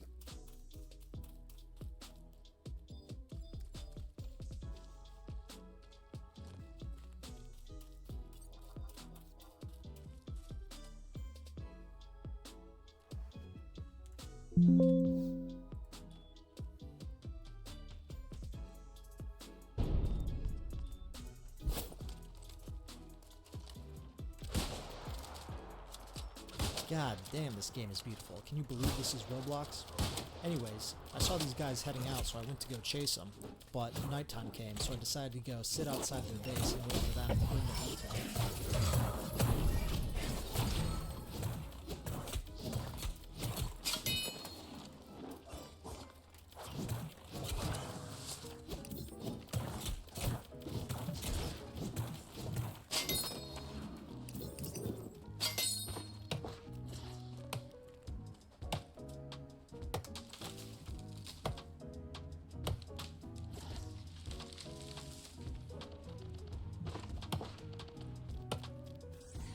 Wow, it's very active.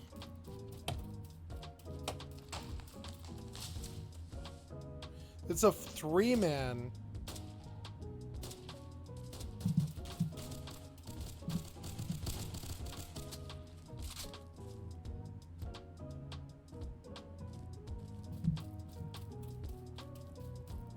It starts bobbing and weaving.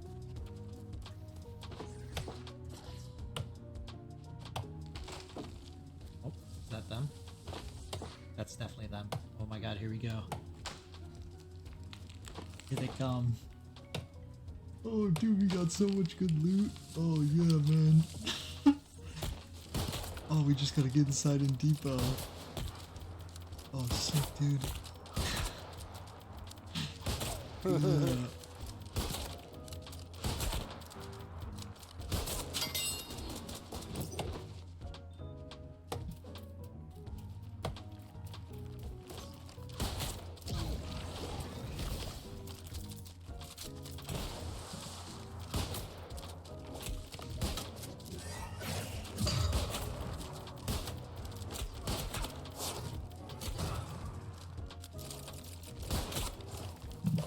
You stay inside, buddy.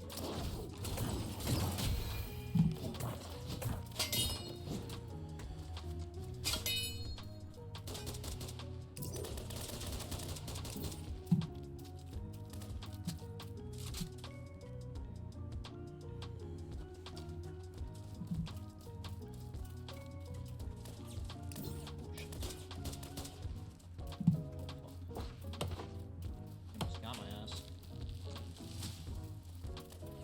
Ooh. Go, go, go.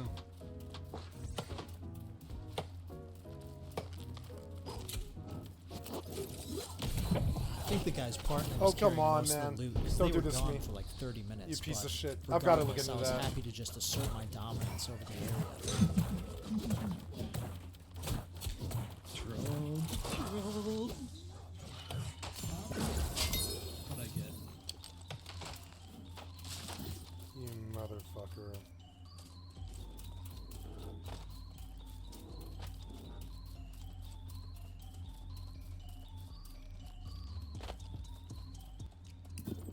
Don't make a sound. Don't let him know where I'm at.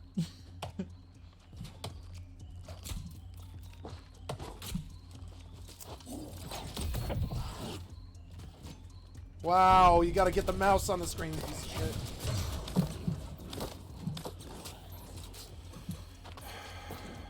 You want them?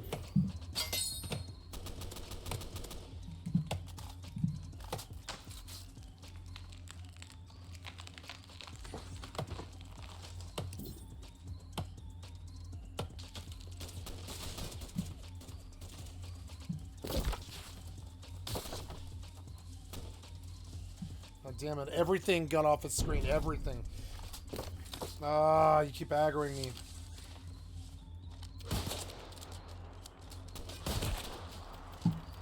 God damn it, you knocked me out of my thing immediately. What use is the thing if you take me out of it? That's so stupid. I bet they all do that too. I bet they all knock you out of it. It's a stupid ability.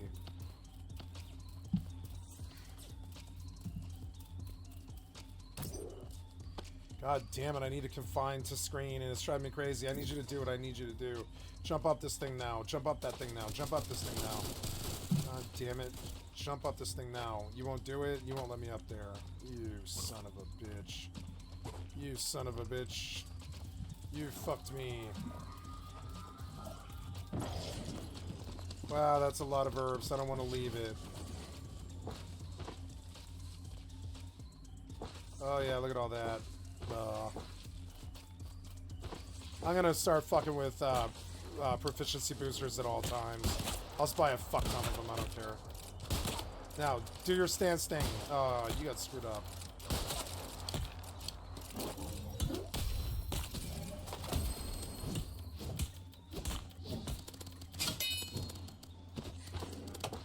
It actually looks good. This game looks good.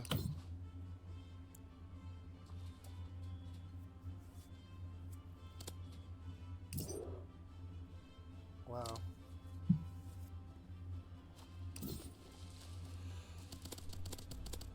Wow.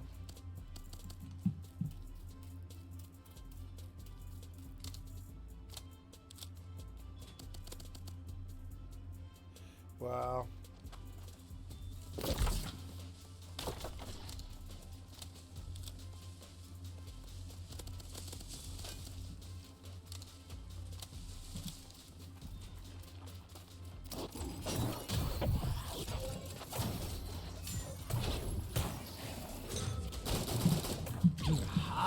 shot him so many times. Yeah, it's always like that. Shot him so many times.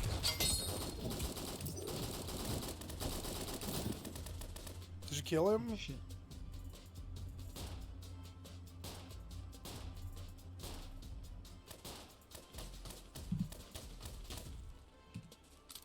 It's a python? Dude, that little It's a fucking python with a scope. Wow.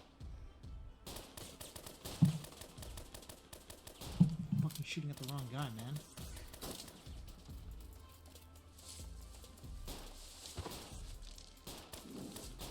Dude, how is that not hitting him? Because I it's was a getting a little python. frustrated at this point, so I went to go row and cool off, but I was gonna get my lick back.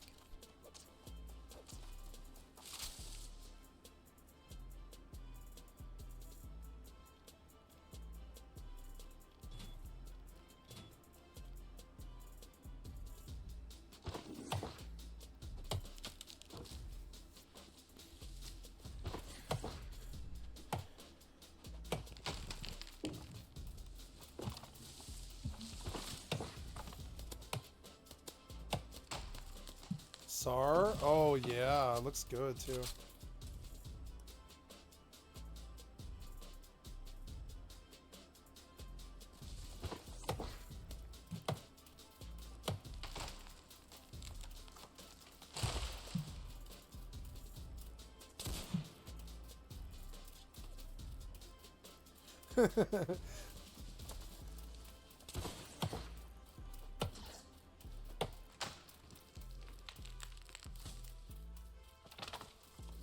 He missed that one.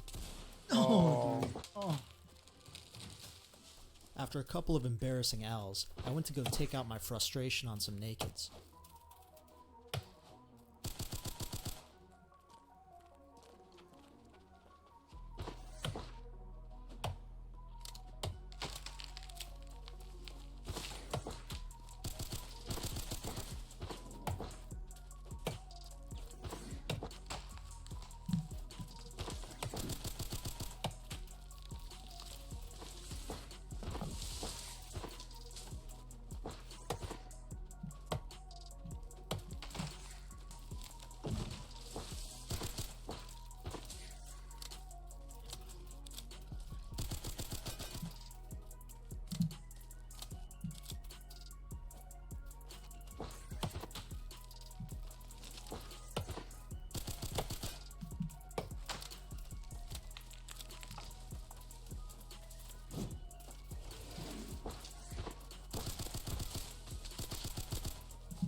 Then I ran back to their base to check it out, because I think I have an idea on how I can use that C4 I got earlier.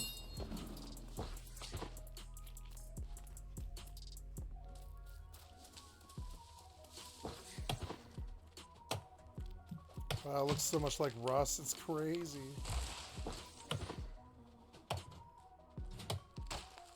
Wow.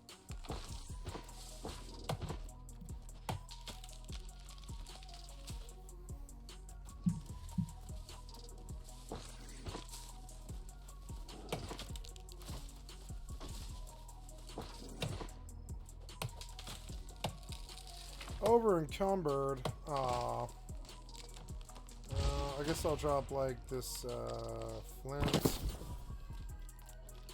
I guess I'll drop, or I guess I've got a bunch of blues that I can crack, I guess.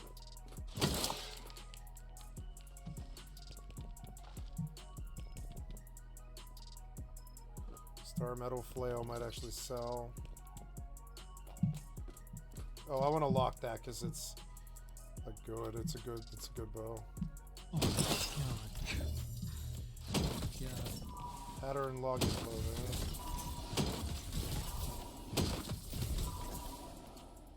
Nice, 1,565 gold. Got a lot of stuff. Got a lot of weirwood, a lot of it. And I'm straight full now, so don't know what to do. I'm gonna have to split this stone, I guess, because it's the most readily. Shit, I'm like really over now. How How is that right? How did I get that much overweight? That seems weird. Do I have one of those encumbrance potions? That'd be good. I should have kept them, but I put them in the thing. Damn it. I don't know.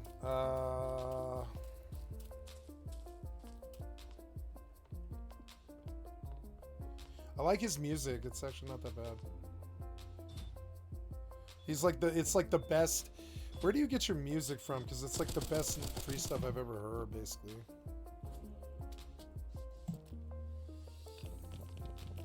Firefox is a glowing piece of tuning for the Oh my god, dude. It's a tuning orb. Might This is sell so well. much farm. Oh my god.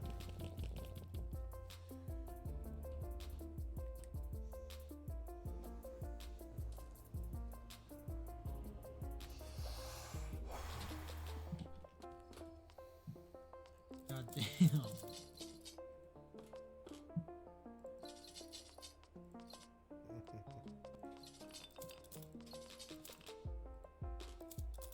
That's a mission item for some reason.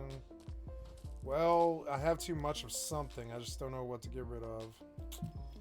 It's gonna be the stone. Yeah, that's definitely part of it. And then we'll drop some of this, whatever's needed. Yeah, like just enough where, yeah, right about there. Yeah, we'll drop like 4 on the road. Yep, and then we'll go back.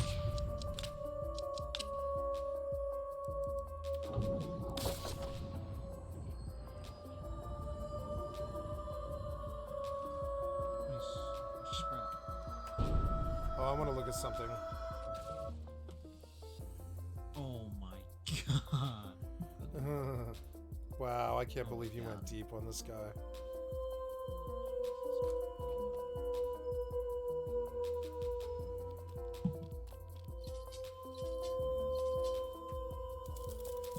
Looking for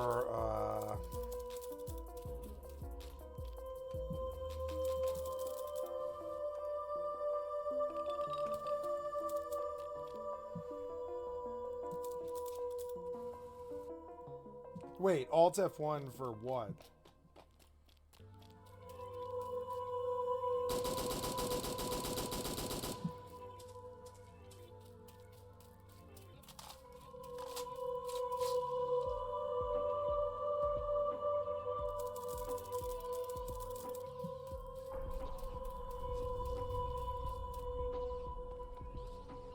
Alt F1 though, I wonder if it works? Yeah, right, that does not work. No, not at all. That was screenshot. Dumb. And an Unreal Engine.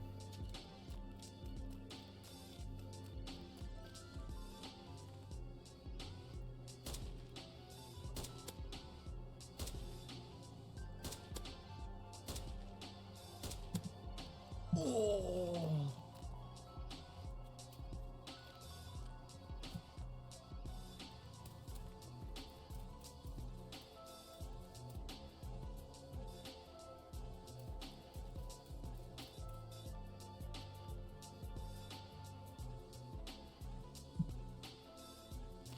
Borderless does it.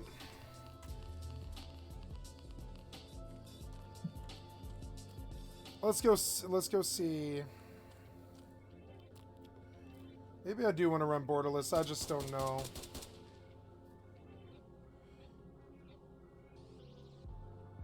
So now I feel like 11 gets a better frame rate when borderless is open. It does. Look, I want borderless for 11. Look how much better it is. Look, it's so much better. I could probably turn the graphics up even.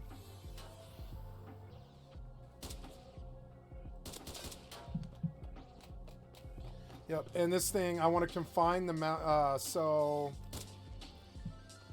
Yep, and now you don't seem to be working. You're like frozen already or something. That seems so weird to me. Why? Okay, well, close. Yep. There, move it, or whatever. Oh my god.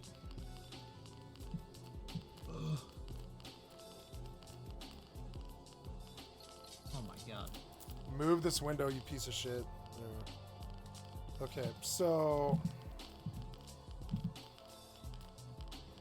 There, look, it fixed the frame rate for 11. It probably fixes the frame rate for New World too, but it hurts the frame rate. It sucks.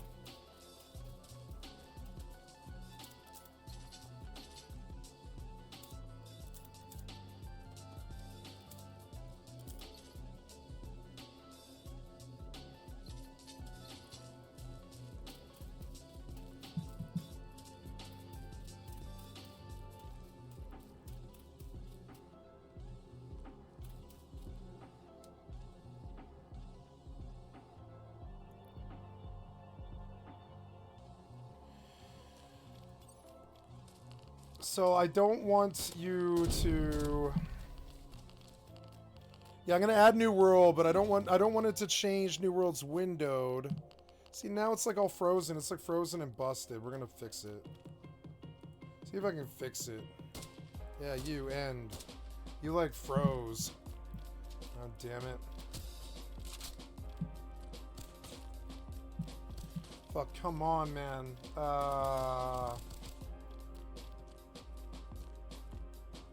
I do not see borderless, and I don't know why.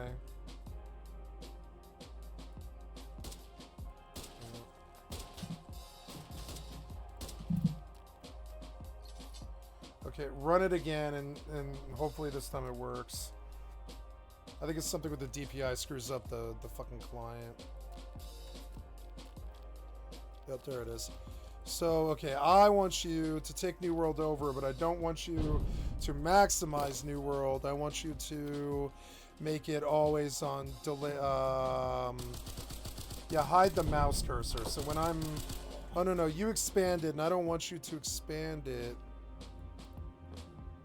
I was really satisfied with the amount of progress I made that day. Like that. So I took a moment to admire Now let's go my look at loot, OBS. and then I logged off for the night. Make sure OBS is running well while New World is running. Yes, that's good. That's good. Look, wait, But it's when you're running on top, perfectly. I life think. always finds a way to knock you down. I've never let that stop me before, though, and I wasn't about to let it stop me now.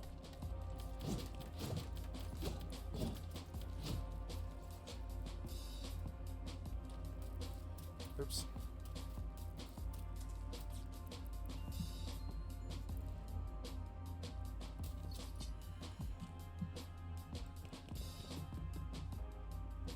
I'm gonna make Final Fantasy full screen, but like, yeah, it appears the New World's running. Yeah. Let's see. Yeah, it looks good to me. Yeah, it's looking great. Looking great. Oh, there was maybe my solution to all of it. I didn't know. Oh, thank God. I'm not gonna get like so. But when I do this, right? This is my problem. When I do this, my mouse is not showing. Oh God. I can't find the mouse. There it is. Oh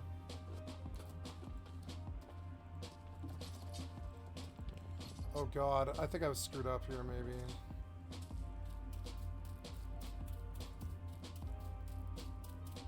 Yeah, I can see it now, but well, I might have to exit out of New World. That's okay.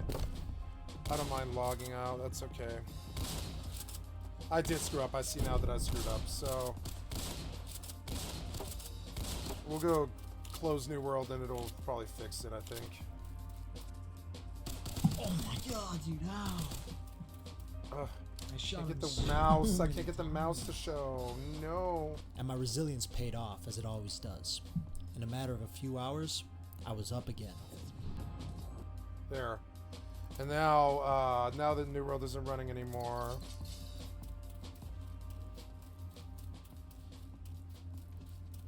I can see my mouse. Good. So in New World, we don't want.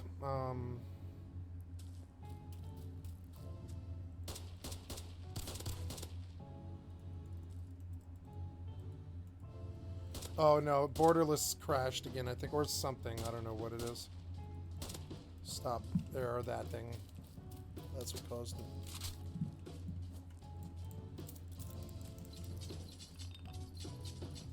Yeah, Borderless crashed again, which is annoying, but that's okay. So now I want you to load it again. It is the solution to some of my problems, but it's not like totally good. But I'll try running it. It's okay. I want New World to always be on top. Yep. And then Final Fantasy could be...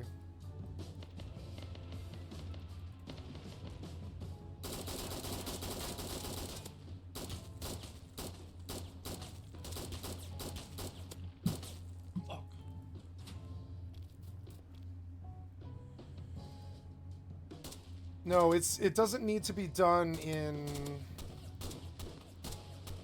this at all. Oh, I mean, yeah, it does though. It does. Look, it fixes the frame rate. That's okay. It's an old client, but that's right. It's the only client. Oh. Connecting. Someone's fucking raiding me.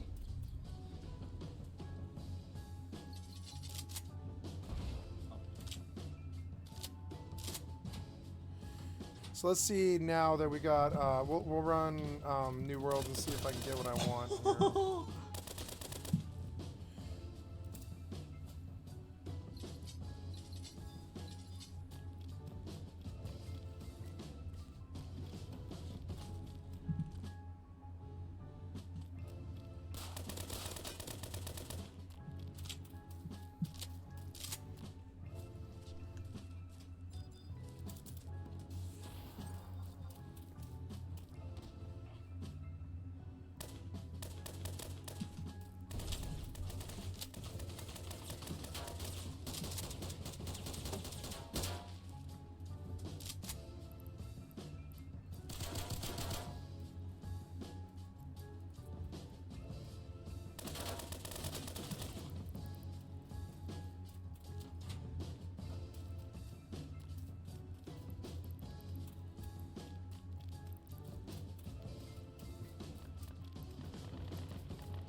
Warp drive active. Oh look, 11's running a lot better. It was something to do with the border full screen bullshit, I think.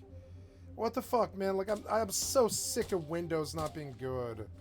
Like man, like I have to like find all these like third-party solutions and everything.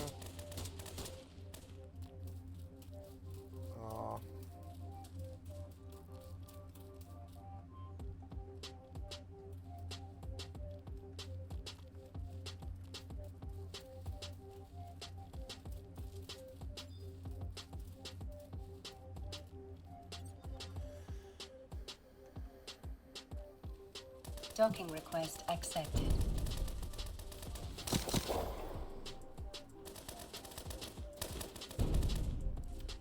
If I'm gonna run border, then I want to run border, and I'm gonna make sure.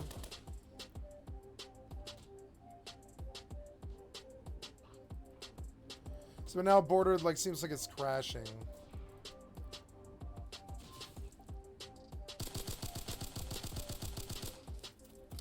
See, border does crash. Border crashes all the time though.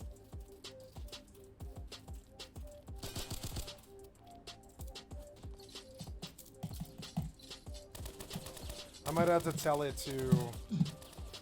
No. And after I fumbled that bag, I decided to log off for the wipe. If you made it to the end of the video, thank you so much. Please consider dropping a like, subscribing, or checking out some of my other great Rust videos. It really encourages me to keep making high quality content. Oh no. This video took a long time to make, so I really So exit out again. Drop a comment Yeah, down that's below. not gonna Let work. me know what you think about Fallen Survival versus Rust. Could Rust learn a thing or two from the progression system, or do you think it's too easy? Also, be sure to go check out Fallen Survival on Roblox. It's only $2 to buy, and it's a great game. Thanks for watching. See you next time.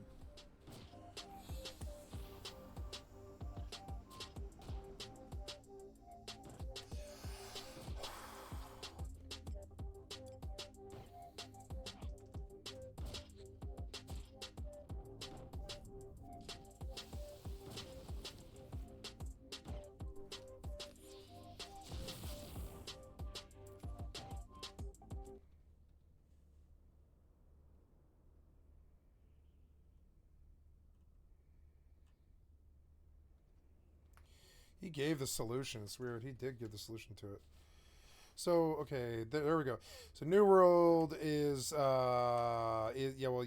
this thing has crashed again. We'll have to get it to open again.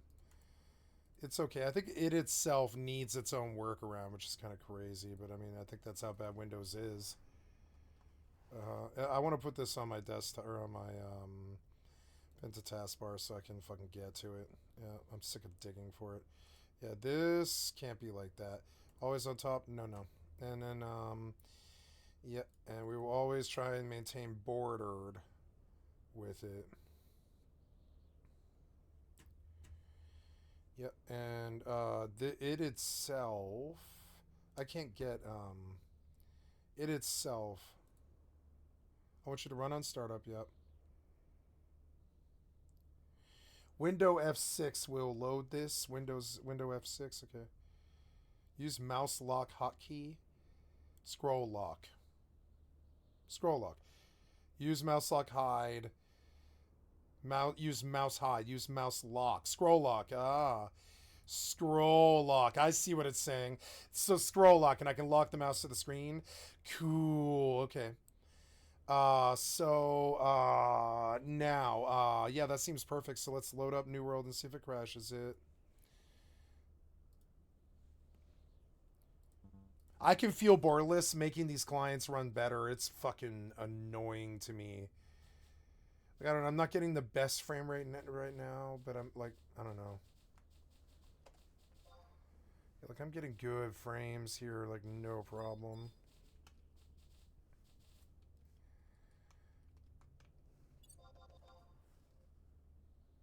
There's the game. I've been chugging through this terrible frame rate for no reason. There, see, so you are minimizing this, which seems okay in OBS, but we'll see. See, now, okay, there we go. I think I like it more bordered. Wait for the program to respond, yeah. That's it. Well, I'm going to put the lamb on the... You crash way too much. Yeah. Cancel. Oh, no, too late. You seem to load the second that I told you to stop. So try again. It's so annoying to deal with all the stupid Windows bullshit. Most of the job is fighting Windows, I would say. There's no other OS that would do better, I don't think, either. So annoying. I have stuff that they don't fix yet. I have problems they don't have solutions to yet. Yeah, like I don't want you maximizing this. See? That was your problem. Yeah. If you leave it windowed, it won't crash. It's fine.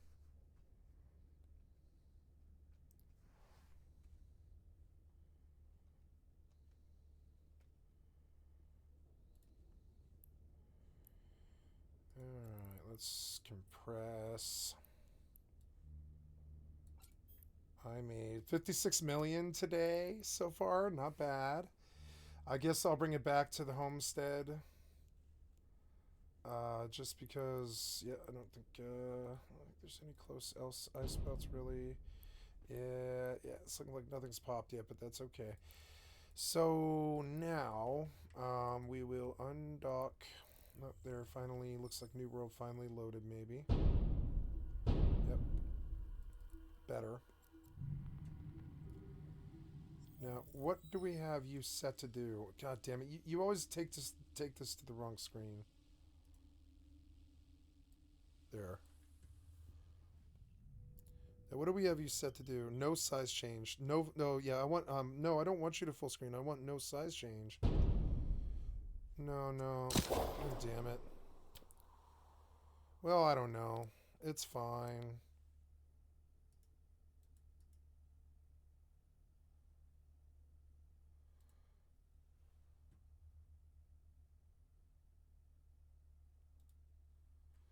I want your 1920 by 1080. Is it that fucking hard? Hit OK. Oops, wait, cancel. Cancel. I want you to do... Yeah, full screen is okay. Oh, auto maximize. Not full screen, but a full screen, and then auto maximize, yeah. And then I think that's okay. We'll see. Yeah, it looks okay to me. It looks better. Like it's been playing in the wrong resolution or something. It's annoying. And then this, I wish I could get better. Like that, I can't get you to do anything with this. That sucks. Full screen, no size, auto max, full screen. Full screen. You can't do it. You can't, like, it's because the game is forcing windowed, which it doesn't need to do. I'm going to log it out and tell it not to do that anymore. Because I'm sick of the borders. I don't need them. Not with the right program.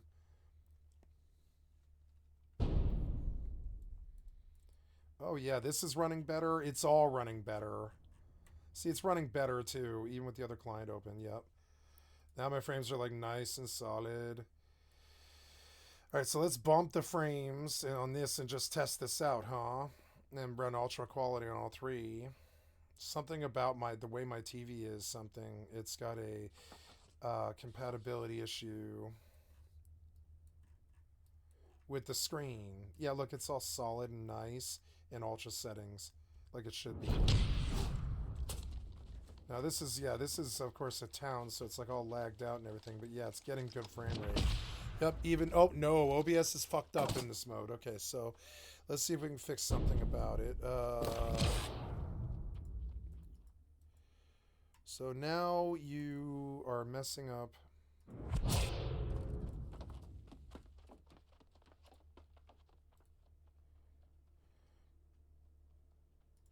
Okay, so, nope, don't minimize, no. Come back. Come back, you. Aww. See, now I can't, now I'm just gonna exit. See, you're like all fucked up. God damn it. So annoying. I'm gonna try again. You're so annoying. Move this. Okay, so New World cannot be full screen. So, and now we will try and force it back into windowed again. We'll see. We'll go settings, video. You're in window right now, but we'll put you to full screen, and then we'll try to put you to windowed again, like that, right? Yeah. And now OBS is okay. So, yeah. So, we don't want full screen. We want to set the window size. Yes. Draw a rectangle on the screen.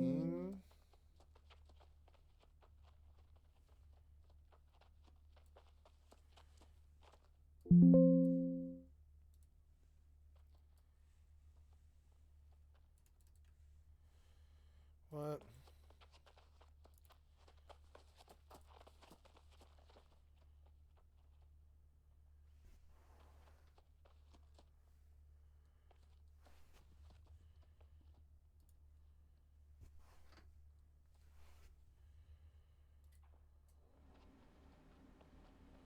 Window width? No, no.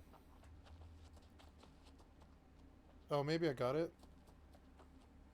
Yeah? I don't know. Oh, yeah, you stretched it. I think.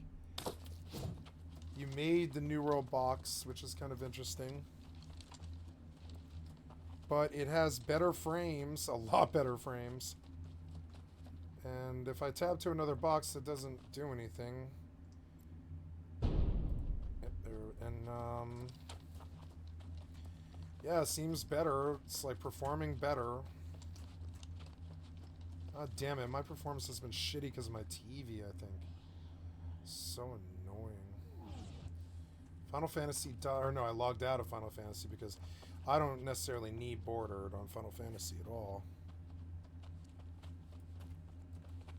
And ironically, Final Fantasy doesn't, well, yeah, Final Fantasy should be windowed. But first, go settings, borderless windowed, back to home, we play. Oh yeah, it's running much, much better though. You know,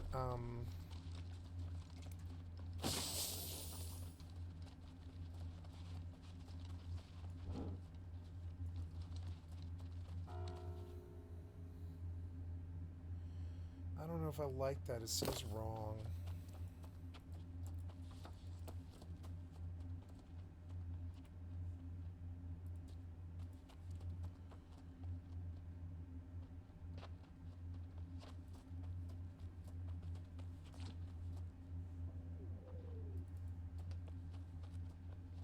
Yeah, they're all running better. Borderless makes it better for some reason. I don't know why, but it does.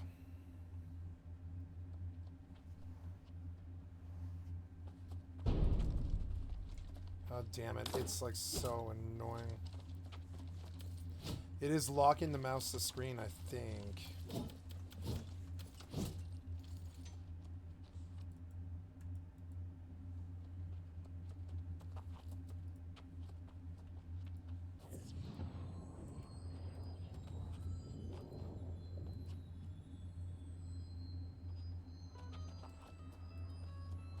Oh, you broke something.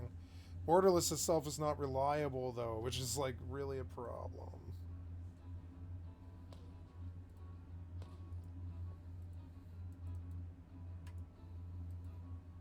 See, you can't even, like, exit the program. It's so messed up. It's like, end task.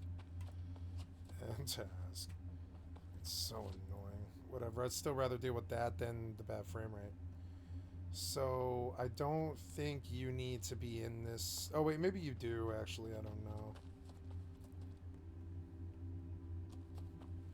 know. It's playing a lot better, though. Look at that. Like, a lot better. So, we're going to keep it, but it's got all kinds of fucked up settings right now. Yep, let me see that and drag it over.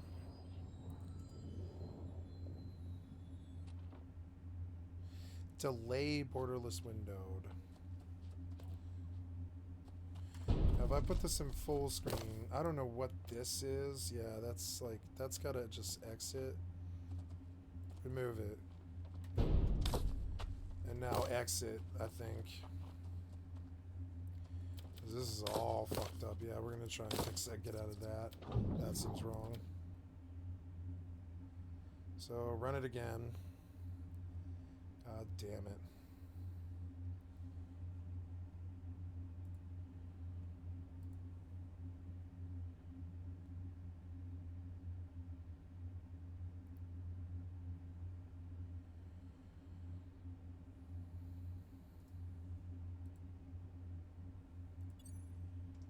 Oh my god, 11 is running better though. Like really a lot fucking better. Like it's like the game it's supposed to be.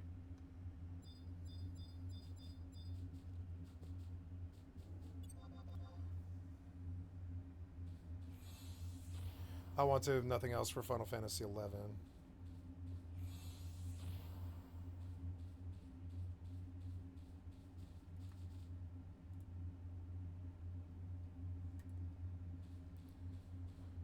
Yep, perfect. Now, did you launch New World? Yeah, you did, but now you're acting all weird. That's okay though. You'll load. Go back to EvE. EvE is fine. Wow, the EvE frame rate's much better.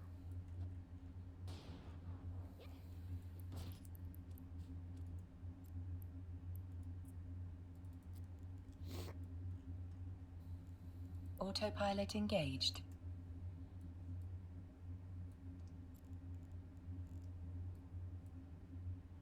Warping to Stargate. Warp drive active. Okay, now...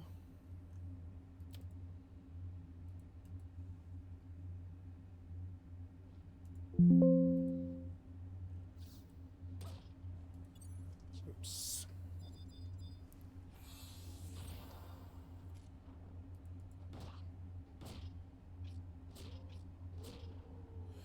Make borderless on display 2.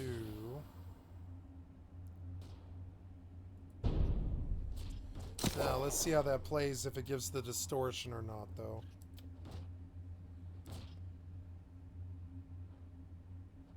Approaching Stargate.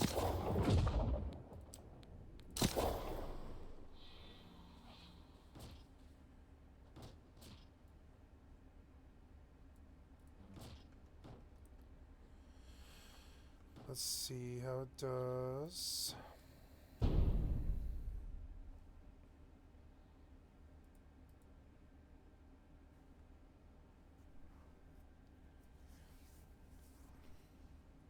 If I can get it to cast and forget, I would be so happy if it just fixed all my problems. I have a terrible border full screen problems all the time. It drives me crazy. It's like, man, if you could fix it for me, I'd be so happy. But a lot of the time, I don't feel like this program works, and that's the problem. I don't know.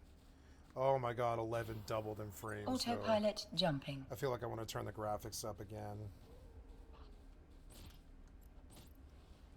I don't know why it looks so shitty all the time, but yeah. So this does the terrible OBS distortion. Really bad, too. Terrible, terrible bad. So that's not an option. We go and we look at New World and we try and fix it.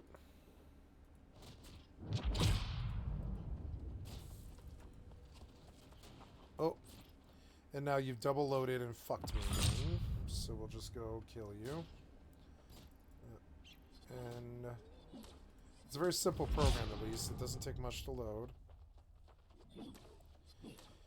And then we go back and we say show, and I want you to drag, and I want to look at New World, and I want to say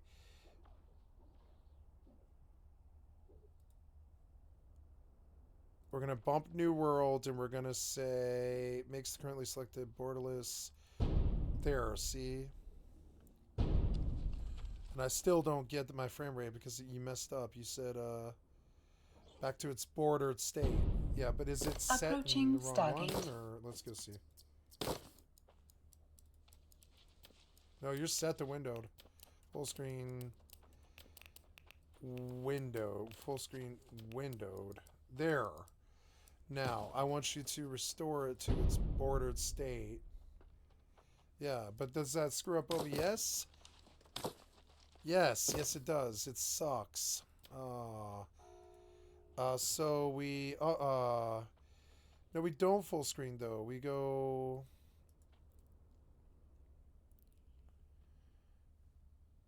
okay, so you need to go back to, like, full Autopilot screen, jumping. windowed, there, and, wow. So,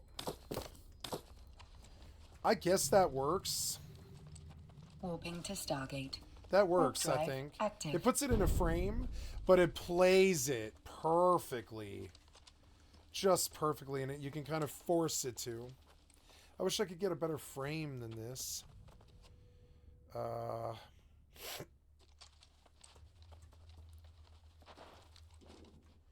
Like right now, what is EvE in? What does it say it's in? Yeah, it says 1920 by 1080. I don't know. But there, look, if it affects my performance so much. Now I feel like I can even bump the graphics. I think I will bump the graphics on 11. Oh, I don't know. It looks good to me, but I feel like I can bump the graphics like the way I used to when I mained the game. Approaching Stargate. I'm going to shut down and go check. This is New World's in high. Maybe I should have it in very high now. Let's see. Maybe I finally unlocked my card. I'm like, man, I can't get like the right frame rate. It's in high. No, high's good. High's good. Yeah, it looks a lot better. It's playing a lot better. So let's go out in the... Well, no, I guess I have to craft, I guess. I have a lot of stuff. I'm totally full of stuff, so we'll have to process. What time is it? Yep. It is currently 4 in the morning. Okay. And so we are going to... I'm on my way to there and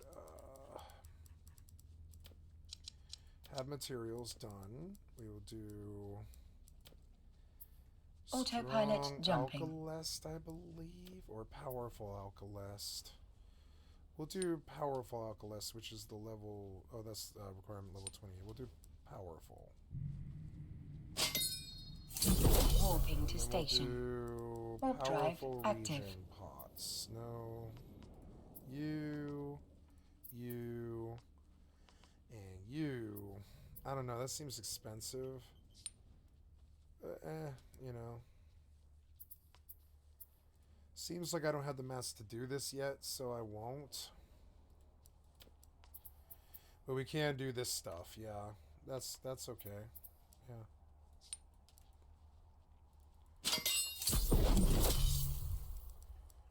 Ooh, Life Wisp. A lot of them. 17.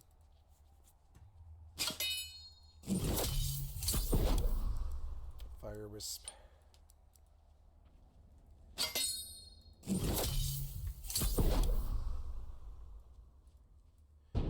So what's missing? The FFXI. Approaching station. I want to launch it.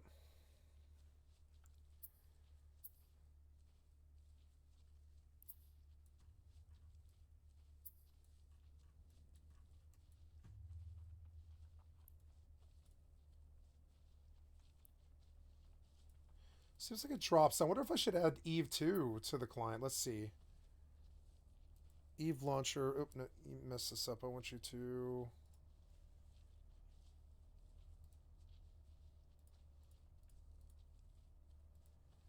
I want you to run that too.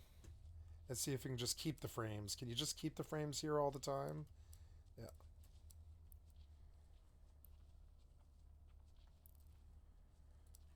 Nice.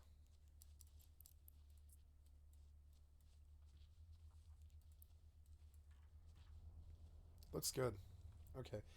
So in here, we want to come to settings, graphics, the menu resolution. Autopilot disabled. The background resolution Waypoint should be reached. 2560 by 1440, and we get what I'm looking for finally. 40. Nope. Nope. Nope. Wait, did you get this right? I think so. And yep, and then we'll go back and we'll say settings or home, I mean, yep, and then we'll play.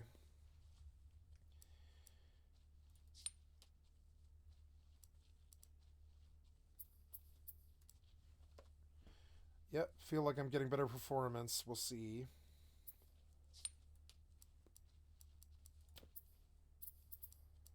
Virus, it's 2 of them.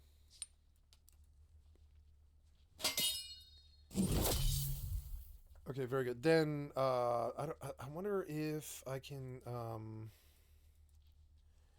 get a setting out of this for oh yeah, the scroll lock, right? So in New World, I can now hit scroll lock,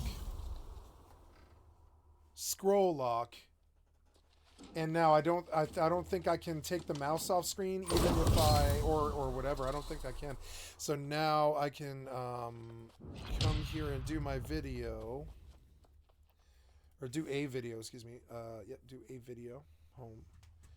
The Dumbest Band in Black Desert Online. Rock Band Tour Bus Driver Interview. Jerry. Oblivion. TS Oblivion Retrospective. Let's watch this. This is going to be long and good, I bet. Thank you, Mortisable Gaming, for the excellent content of our stream. I'd like to sub to your channel. What's going on, everybody? Mortem here. This time is bringing TS you Oblivion my Retrospective review of Oblivion. A game that honestly probably needs no introduction, but it is certainly getting on in years, as it originally released all the way back in 2006. Despite its age, it's a game that I am very familiar with. I played it a ton. In fact, I would go so far as to say it's probably one of my most played games ever. But I have not actually played it in full since I was in high school almost 15 years ago. And given the recent release of Bethesda's Starfield, I had the urge to go back and play some of their previous work, which is why we are kicking off the year with a review of this particular title. But I do have a... That doesn't work. That sucks. You have to like swing, and it just doesn't work. I can't confine the mouse to the screen. There was not an option in the Borderless Gaming to do it. Like, let's look. Yeah, no such change. Auto maximize, auto window, adjust window bounds. Yeah, pixel adjustment for the left windows, for the left window edge. Cancel, right window edge, top window edge, bottom window edge. Okay, I don't know.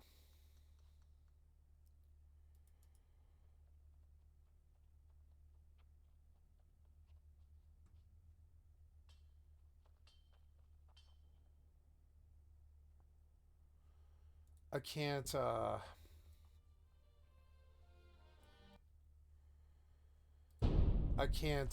I can't do this. That's okay. I'm going to keep their videos off my screen from now on. Because I don't want DMCA either. I want to listen to their stuff like a podcast, but I don't want it on the screen. It interrupts the gameplay too much. Which is mostly that I am playing and running through this with 0 mods. I'm going to be running an unarmed build, which is important because most of the footage you'll see, I'm doing relatively minimal damage in comparison to what is possible, because unarmed builds are a bit weaker compared to everything else, but it was pretty much the only way I hadn't played through the game previously, so I wanted to see it. But on the no mods side of things, over the course of this review, we're going to get into a lot of different subjects, many of which are at least addressed by mods. And as with pretty much any Bethesda title, they can also drastically change the gameplay experience. And given that I wanted to see how this game actually was, I decided not to use any of them, which is kind of a natural place to roll into the technical state of this game. As with pretty much most of my reviews at this point, I like to talk about how the game is running and everything, and much to my surprise, I didn't really have to do anything special for Oblivion to get it to run on modern hardware. In particular, I was using the Steam release version of the Game of the Year edition, which outside of the occasional crash, really didn't give me too many issues, though honestly just a quick dive into that subject will show you that other people have had larger issues with it, some of which are addressed by a RAM patch or the unofficial patch, etc. So there are workarounds and solutions, but for me at least I really didn't have any issues getting this up and running at all. But realistically, your mileage is going to vary there just due to the age of the game. And that's before we get into the plethora of bugs that are present if you don't have mods like the unofficial patch, which fixes tons of them. And while some of those bugs I realistically find kind of endearing here, they certainly can be annoying. In fact, there are some major quest bugs you can run into, but if you're on PC, you can use the console to fix those 9 out of 10. So as for the technical state of this game, all the way in 2024, I would say it's a mixed bag. For some people, it seems to run perfectly fine right out of the box. Other people seem to have extreme issues just getting it to start up. And then there's the in-game bugs that I mentioned. So I would say it's inconsistent at best, but realistically at this point there's workarounds for just about every problem you can encounter. It just depends on how much you want to deal with them. Now from there, let's talk a little bit about an overview of Oblivion. Just for those people who may have never played the title before or are just actually watching this to learn about it, fresh off the success of The Elder Scrolls III Morrowind, which released in 2002, Bethesda Game Studios gave us this title in just 2006, proving that it is possible to have Elder Scrolls closer together than almost 2 decades. That said, Oblivion made a lot of, I would say, controversial changes to Morrowind that gave fans a bit of a mixed reaction, though generally it was very positive. For instance, Morrowind had a system of fast travel that required you to go to certain places like the Mages Guild for teleports or the Silt Striders. It also didn't use things like quest markers and you actually had to read text to get directions, etc. Whereas Oblivion here just lets you fast travel from anywhere outside with a few restrictions like the enemies being around and marking most everything with a quest marker. And while those might seem like small changes, they were a big deal at the time, and you can still hear people make those complaints to this day. But in addition to those tweaks to the formula, Oblivion also pushed things forward in other ways, because while it retains its open world sandbox nature, like Morrowind, it also incorporated things like their brand new Radiant AI system that allowed NPCs to keep schedules, interact with other people, and even react to things happening around them beyond just regular old combat. For instance, it's possible for NPCs to steal things from others, find them taking trips out of town to other places, which can then lead them into other situations that might get them killed. You can even provoke them to fight each other under the right circumstances. And while a lot of those things were great, it also led to incredibly goofy moments where you'll get NPCs talking to each other about just random things via short conversations, commenting on things that can happen, but occasionally you'll get NPCs with the same voice actor doing this. I've even seen them try to initiate conversations with a corpse in some cases, so to say it worked perfectly would be incorrect, but it was at the time certainly a pretty advanced step forward in that regard, and it's a shame that Bethesda largely, rather than expanded that, trimmed it back in later entries. But you combine features like those with the character building from Morrowind, which largely functions the same way here, though it does run into some unique problems to the game that we'll get into, and you have an open world sandbox that promised the ability to play through the game how you please while interacting with various factions and creating the character you want, all while exploring a reactive world based on this Radiant AI system. And for me at least, that's the part that still holds up. and while Oblivion has many problems that we'll get into over the course of this video, the remarkable thing about playing this 15 years later is not only was there nostalgia involved, of course, but it still managed to retain that feeling of exploration and like I was interacting and being around these people. And while it's certainly easier to see the cracks in that system these days, and it certainly wasn't all that difficult to see them back then either, I think a lot of that is more easily ignored due to some fantastic immersion via some incredible quest lines that still hold up to this day. So with that in mind, let's dive a little deeper beyond an overview and talk about the main story and my thoughts on it. Now, there will absolutely be some spoilers here. I'm not going to go out of my way to spoil everything in this particular game, but there definitely will be spoilers here.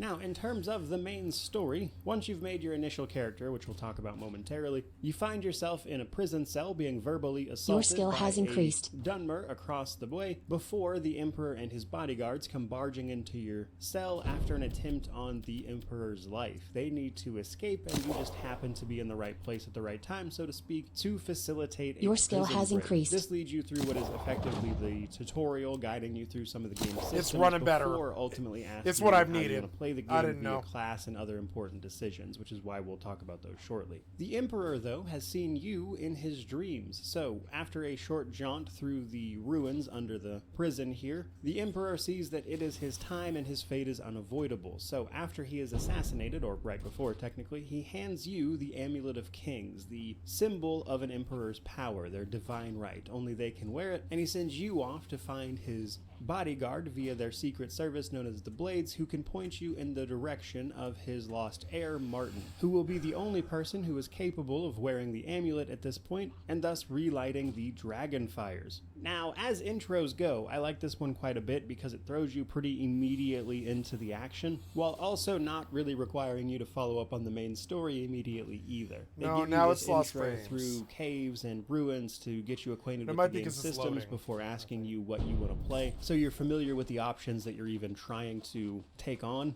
which is an approach I liked quite a bit. But once you step out of the sewer, you're pretty much free to roam and do whatever it is you want to do. Now, despite that strong opening, however, I do think the main story kind of falls off pretty heavily after there. It certainly does have its good moments, but the main story of Oblivion is actually really short.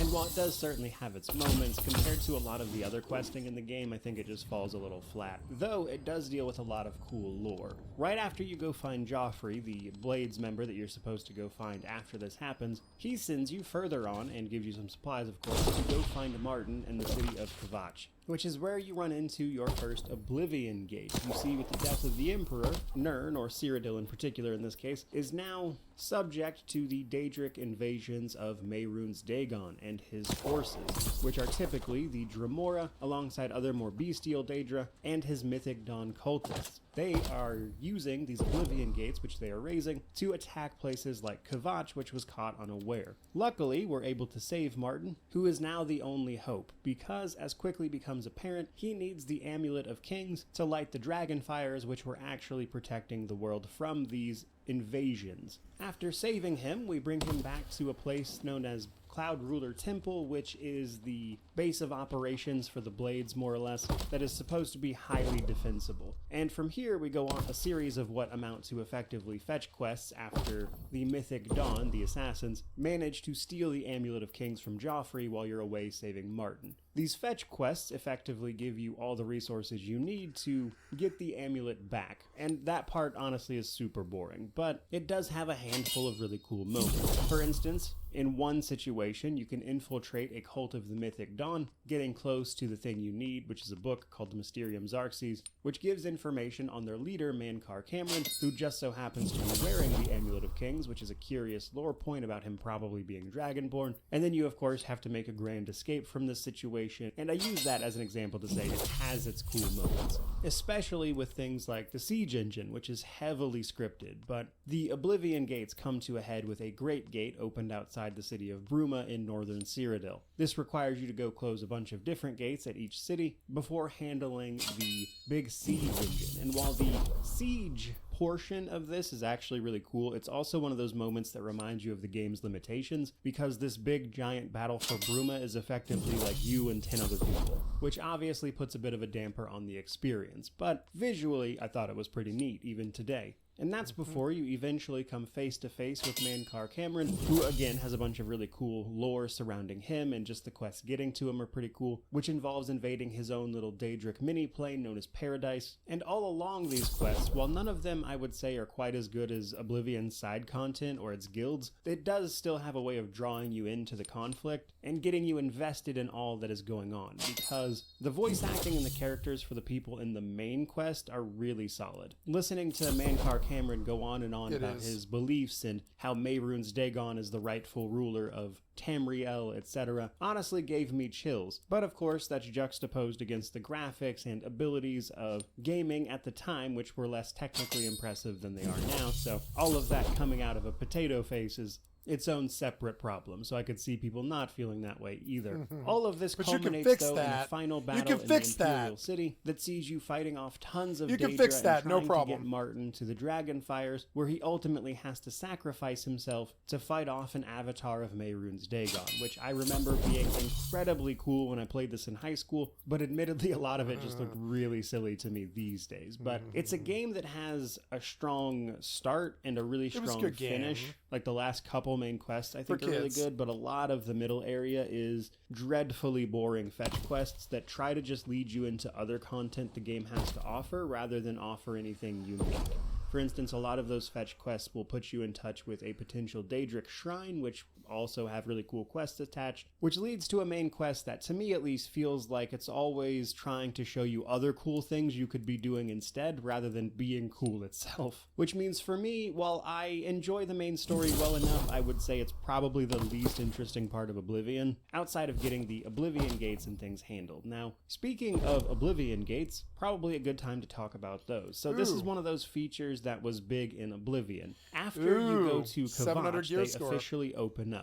So this is cool. I got a drop for a lumberjack shirt, and that'll be cool because it's like, I guess I can sell it, but it'll be better than what I have. So I guess I'll start with the shirt, shoes, gloves, hat, pants. I can start with the shirt. Cool. There's a 700 gear score. Yeah, cool. Is it BOE? It's BOE. It'll sell like for a lot, but it's better than the one that I've got. A lot better. Reinforced logging like 5.6, 5.6 plus logging yield. This is a better chest, so we're gonna use it. Then we're gonna lock it. Then we're gonna add it to our fucking lumberjack uniform on our chest piece. And unfortunately, we cracked this guy because it's just not as good. Yeah, it's just not as good. Unlock and crack you. It's unfortunate, but you were a good piece. You lasted me a long time, and you served your purpose.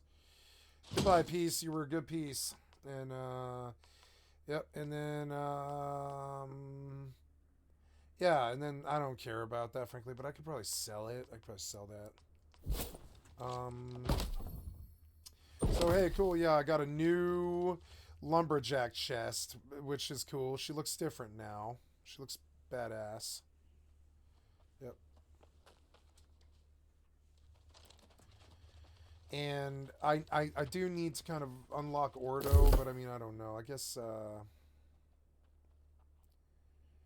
yeah, I have extra points in Dex. Well, I mean, it doesn't matter when I'm wearing a different set. So, yeah, so cool. What else in there? Anything else in here? Oh, I'm being hit. Yep. Okay.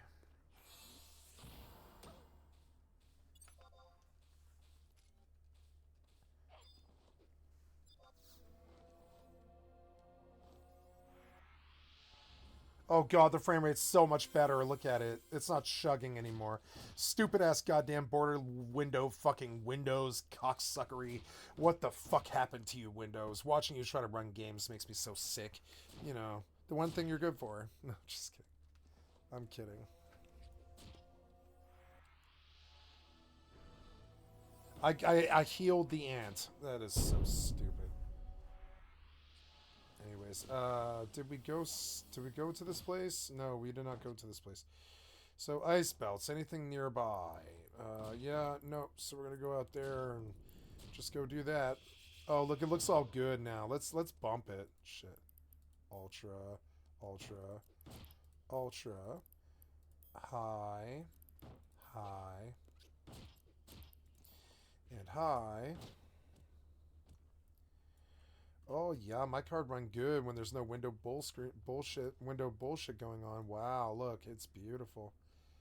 Oh yeah.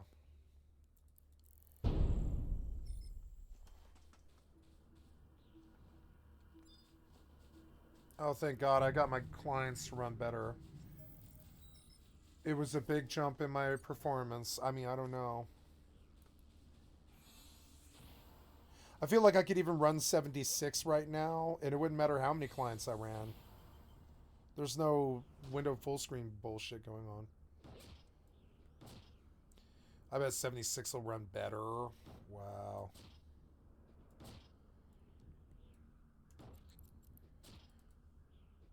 Autopilot engaged.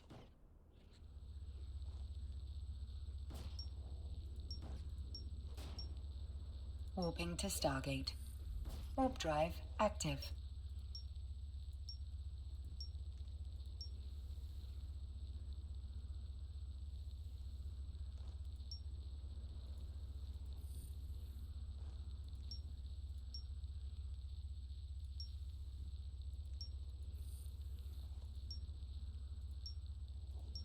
Ah, damn, this guy's infected with COVID. There was like 5 of them here. Ugh.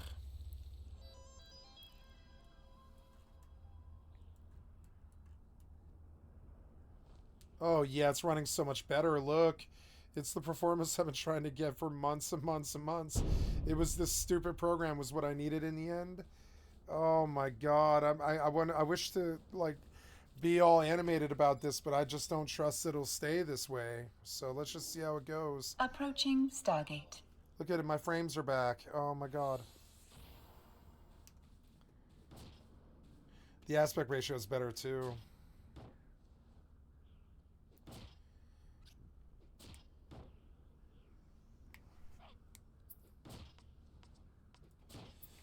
I am out of repair parts for some reason. Why am I out of repair parts? Oh, no.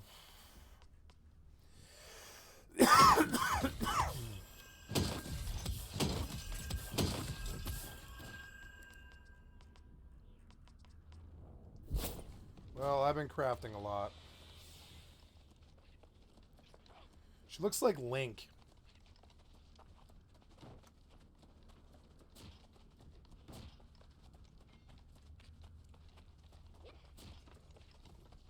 Autopilot jumping. Basically, dotted along the countryside and in 10 set locations, you can find Oblivion Gates, where this world is quite literally being invaded by the forces of Mehrunes Dagon as he attempts to take over via his cult, the Mythic Dawn. Your job is to go into these gates, grab the Sigil Stone, keeping them active, which will destroy the portal and save everyone nearby, basically. Now, as a gameplay mechanic, I gotta tell you this gets stale real fast, but visually I thought it was incredible. Even now, something about seeing these gates pop up is just incredibly imposing against a regular kind of foresty countryside that even today I can't quite think of anything that compares to it. But that is unfortunately really dragged down by the fact that actually closing these Oblivion Gates gets really old really fast, which I'm going to explain with math. Not so much math, but numbers. So there are technically 100 locations in the map of Cyrodiil that Oblivion Gates can open. On any given playthrough, you're only going to see 60 of those at a max. 10 of those 60 Oblivion Gates are dedicated main story gates. They're the ones outside each town, and the one at Kvatch that will open up as part of those quests. They are unmissable, you have to deal with them, but the other 50 are where things get interesting, because there's a handful of locations that these can spawn in, but what makes them tiresome to deal with is that there's only 7 variations to these gates, and every time you walk into them, it will pull from a pool of those 7 variations to then present you with, which means once you've gone through those 7 variations, you've seen every Oblivion Gate there is to see, which means after the first couple, basically, anytime you see an Oblivion Gate, you have to make the decision whether or not to even bother dealing dealing with it, and in most cases people will, because the reward for doing so is a sigil stone, which is an amped up version of an enchantment that you can place on your gear. The max level version of these is stronger than anything you would get normally, which means it's the best way to enchant your gear, but it's also randomly generated, so there's no guarantee of getting the sigil stone you want. And that's a lot of RNG to deal with in a single player game, which means most of the time you're just blitzing through these gates as fast as possible, which takes one of the key mechanics of Oblivion and kind of makes it underwhelming, to say the least, which kind of sucks. The idea, again, super cool. I like the gates kind of juxtaposed against the countryside, but after about 10 of these things, you've seen all there is to see, and there's a lot more of them. But let's take a step back from those main story elements and talk a little bit about character building. Now, your actual character creation is just cosmetic. Once you start up the game, you'll get your cosmetic character creation. You'll choose from your 10 races, each of which has their own ups and downs, and it's kind of a middle ground between Morrowind and Skyrim. Morrowind's race choice was incredibly impactful to your gameplay experience, whereas Skyrim's was minimal. It really didn't affect much at all, whereas Oblivion's kind of in the middle. You'll get some pretty decent stat boosts, and it will also give you a power that can be somewhat impactful as well. So it's not nothing. For instance, Argonians can breathe underwater permanently, but for the most part, I'd say make the character you want to make, at least visually, because the important stuff comes a little bit later, which is where we can finally start talking about progression systems. Now, the progression side of Oblivion is an interesting thing to talk about, because some of these systems I think are objectively broken and counterintuitive. But I want to start this section off before we get into the details of that to explain that if you are just playing the game on normal, you don't need to min-max or worry about a lot of what I'm going to speak about, provided you stop leveling around level 26. Oblivion features a level scaling system, which means loot, items, enemies, etc. all kind of level with you, the character. And after level 26, when both the power available to you and the enemies has equaled out, they just continue to gain health instead, which turns enemies into these ridiculous damage sponges after level 26. Now, ironically, because of the way damage scaling works, they're unlikely to be able to kill you very easily, unless you're just unarmored or something, but it will take forever to kill them once you get past that break point. And even then, that only applies to leveled enemies. Some enemies do actually have a cap on their stats, which means a lot of the systems we're going to get into that often people, and myself included, will tell you are broken and janky, are nonetheless not as unapproachable as it might initially seem. You can play through this game pretty normally, as long as you understand how a lot of this stuff works. It's not as min-maxy as people make it out to be, which is why you'll hear people say, I played through this game and didn't even notice that thing. And that's because, yeah, largely it's not even a problem until you get to the much later levels, and it's very possible to play through this game without ever reaching that point, because it is, in fact, possible for two things to be true at the same time. From there, however, let's talk character progressions and level scaling, which is going to make up a big portion of this video, so if you already know how this works, you might want to go ahead and skip it, because it's a lot. And while I think it needs to be mentioned when you're talking about Oblivion, it's also a super dry subject. The first big decision you're presented with in terms of character progression is a little ways into the tutorial. You'll be prompted by the Emperor to pick a star sign, basically. These amount to big benefits. I thought about, I was just looking at cornering the market on Goldor, and because they seem to be selling it for way, way, way too cheap, you know? Yeah, and it's like weird because it's like, yeah, I don't know. Like, I don't know. Oh, look, it's 135 weirdwood planks. They'll sell for 4. Yeah, we'll go $3.99 and we'll take our sales. 3.99. Buy my shit. Yup, it's 400 gold worth of weirdwood planks. We'll take it. We'll take it. Well, I don't know what else. I feel like I should sell the gold ore, but I don't. I don't think so, no. I think it takes up a lot of weight, too. So I might take it somewhere else. I might sit that gold up there in, Oh, I reached my max number of orders, huh? So in terms of time, autopilot jumping. 9,500 for that. That's insane. Why would I pay that much?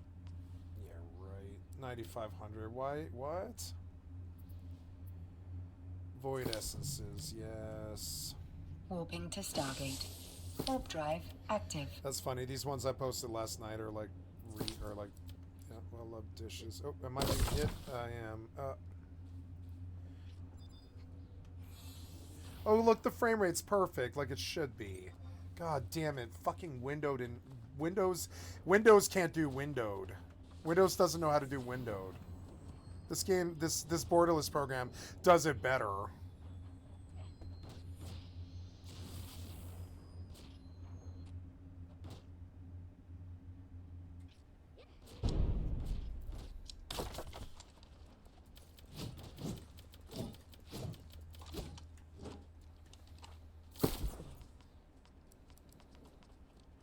Oh yeah, I'm gonna sell that flail because I bet it does sell.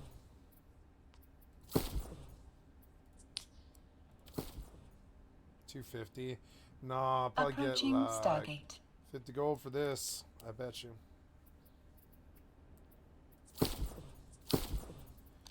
And then we'll put all the rest of it away. Yeah, for now I'll leave this go. I cannot mass transfer locked items. Okay. Okay.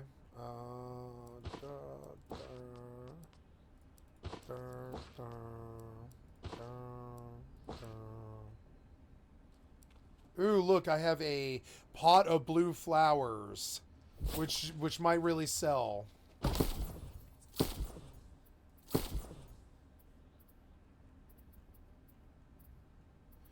Pot of blue flowers. Come on, tell me it's good. Autopilot jumping. Oh, 111. Yeah, I'll take it, sure. You can have them.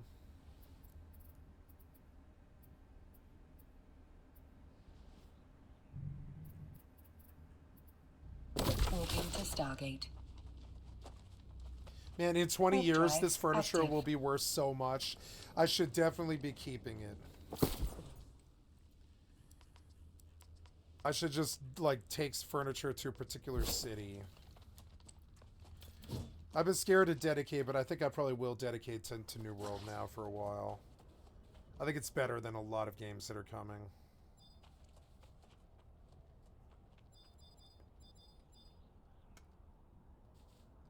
Oh, look, it's all running so well. It's not chugging all shitty. It's so beautiful. Borderless full screen program really came through for me. Wow.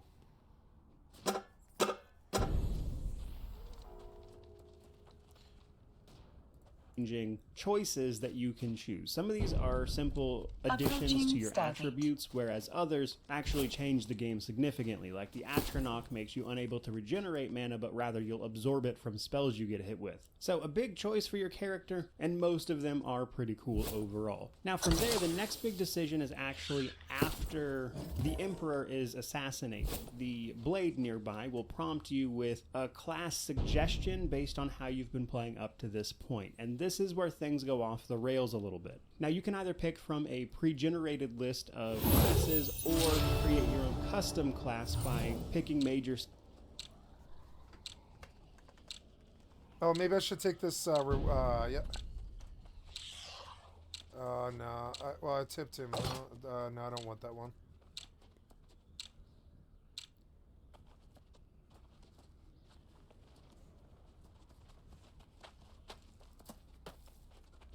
Autopilot jumping.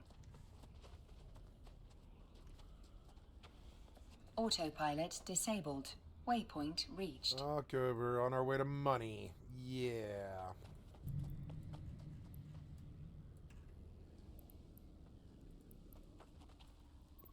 Warp drive active. So I am looking for, now I am looking for Odo.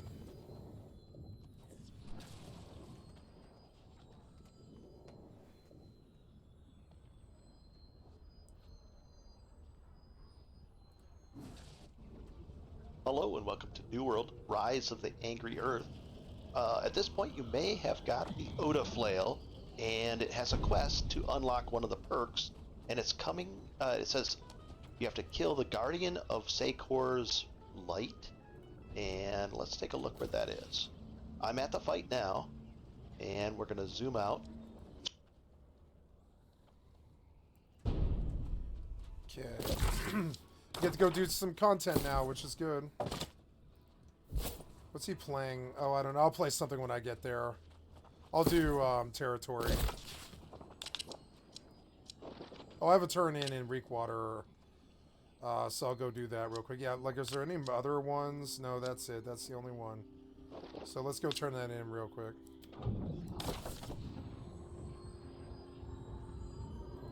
It's right here, Eldest Sakor. And you're going to look for this globe, actually. And you're just going to run up. It's very easy to get to. And you're just by that globe, right in this corner, he's going to appear. And I'll show you the fight and everything. And I'll show you where to get the Oda flail, but the fight should be happening momentarily. So I hope this helps, and enjoy. And here he is. This is the boss that will unlock the Oda flail, the quest for it.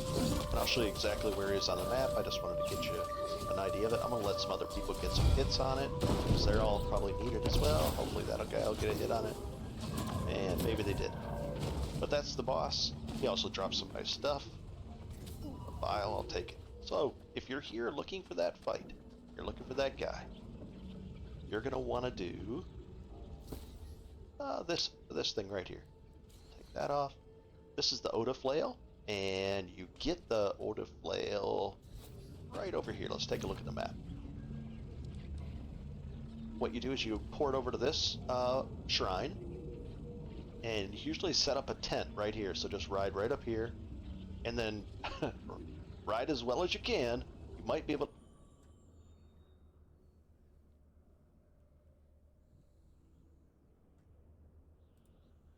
Hello, my fellow. Actually got a location, and if we look at the map, we actually got a location. Defeat the Guardian of Serkor's Light at Serkor's Orrery, guys. So it is over here at the map that we're gonna need to be. Let's see if we can find him. 222 meters. And these chameleons do work as creatures, so that is definitely something we can chase as well. Now, they are pretty hard. Well, they're not hard to defeat. They kind of require some time. That is not the dude we are looking for. For animals, then it would do on the ice. You cannot step. Ooh, that is really, really easy. Odo's defense unblocked, heal for 5%, base health is unlocked with this one.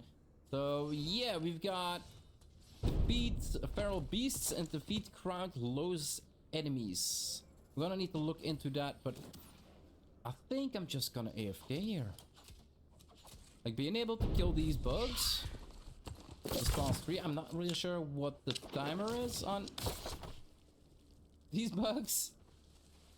But this might be like the easiest spot to farm them out if you are patient enough, right? I just noticed around the corner here, there's 3 more spawns. Now, guys, you cannot step on these. If you step on these, they die as well. But that does not count as a kill. You actually need to hit it with a weapon. Oh, let's not get hit there. There we go. First one done. That is really, really easy. Odo's defense Okay.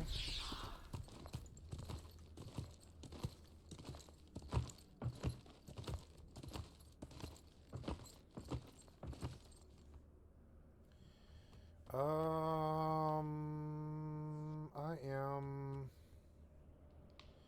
here to turn in a quest up here at the board.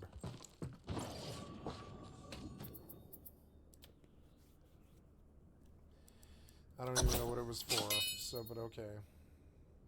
Oh, explorers needed? Yeah, that is in Reekwater. That's where that was. It says it was in Reekwater. See, that is in Reekwater. Like, I don't know how you got that quest, but yeah. This is in Reekwater. Yeah, it's in Reekwater.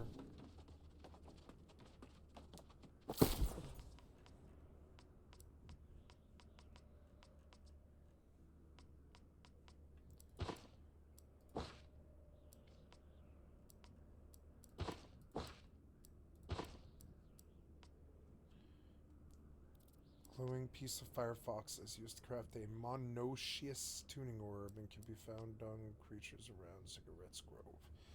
Okay. So now we go to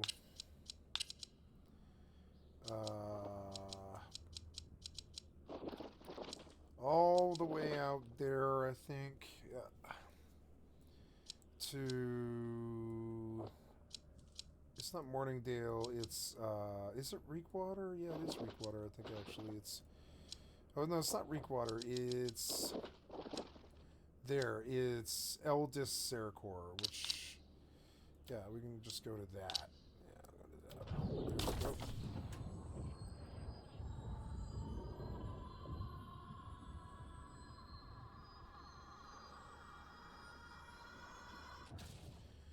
Oh, I need to upgrade the item at the Jisson Kiln, I guess? I don't know.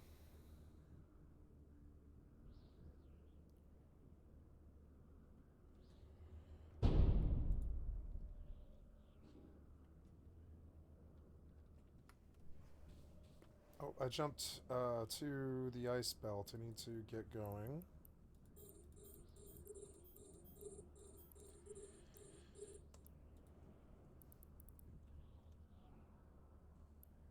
Oh, this got moved, did it? Yeah, it got dropped down for some reason. Unlock and put you up here away from it. You... No, yeah, you go down a little lower. No, a little lower. Yeah. I don't know. Lock here and hopefully you stay there. I don't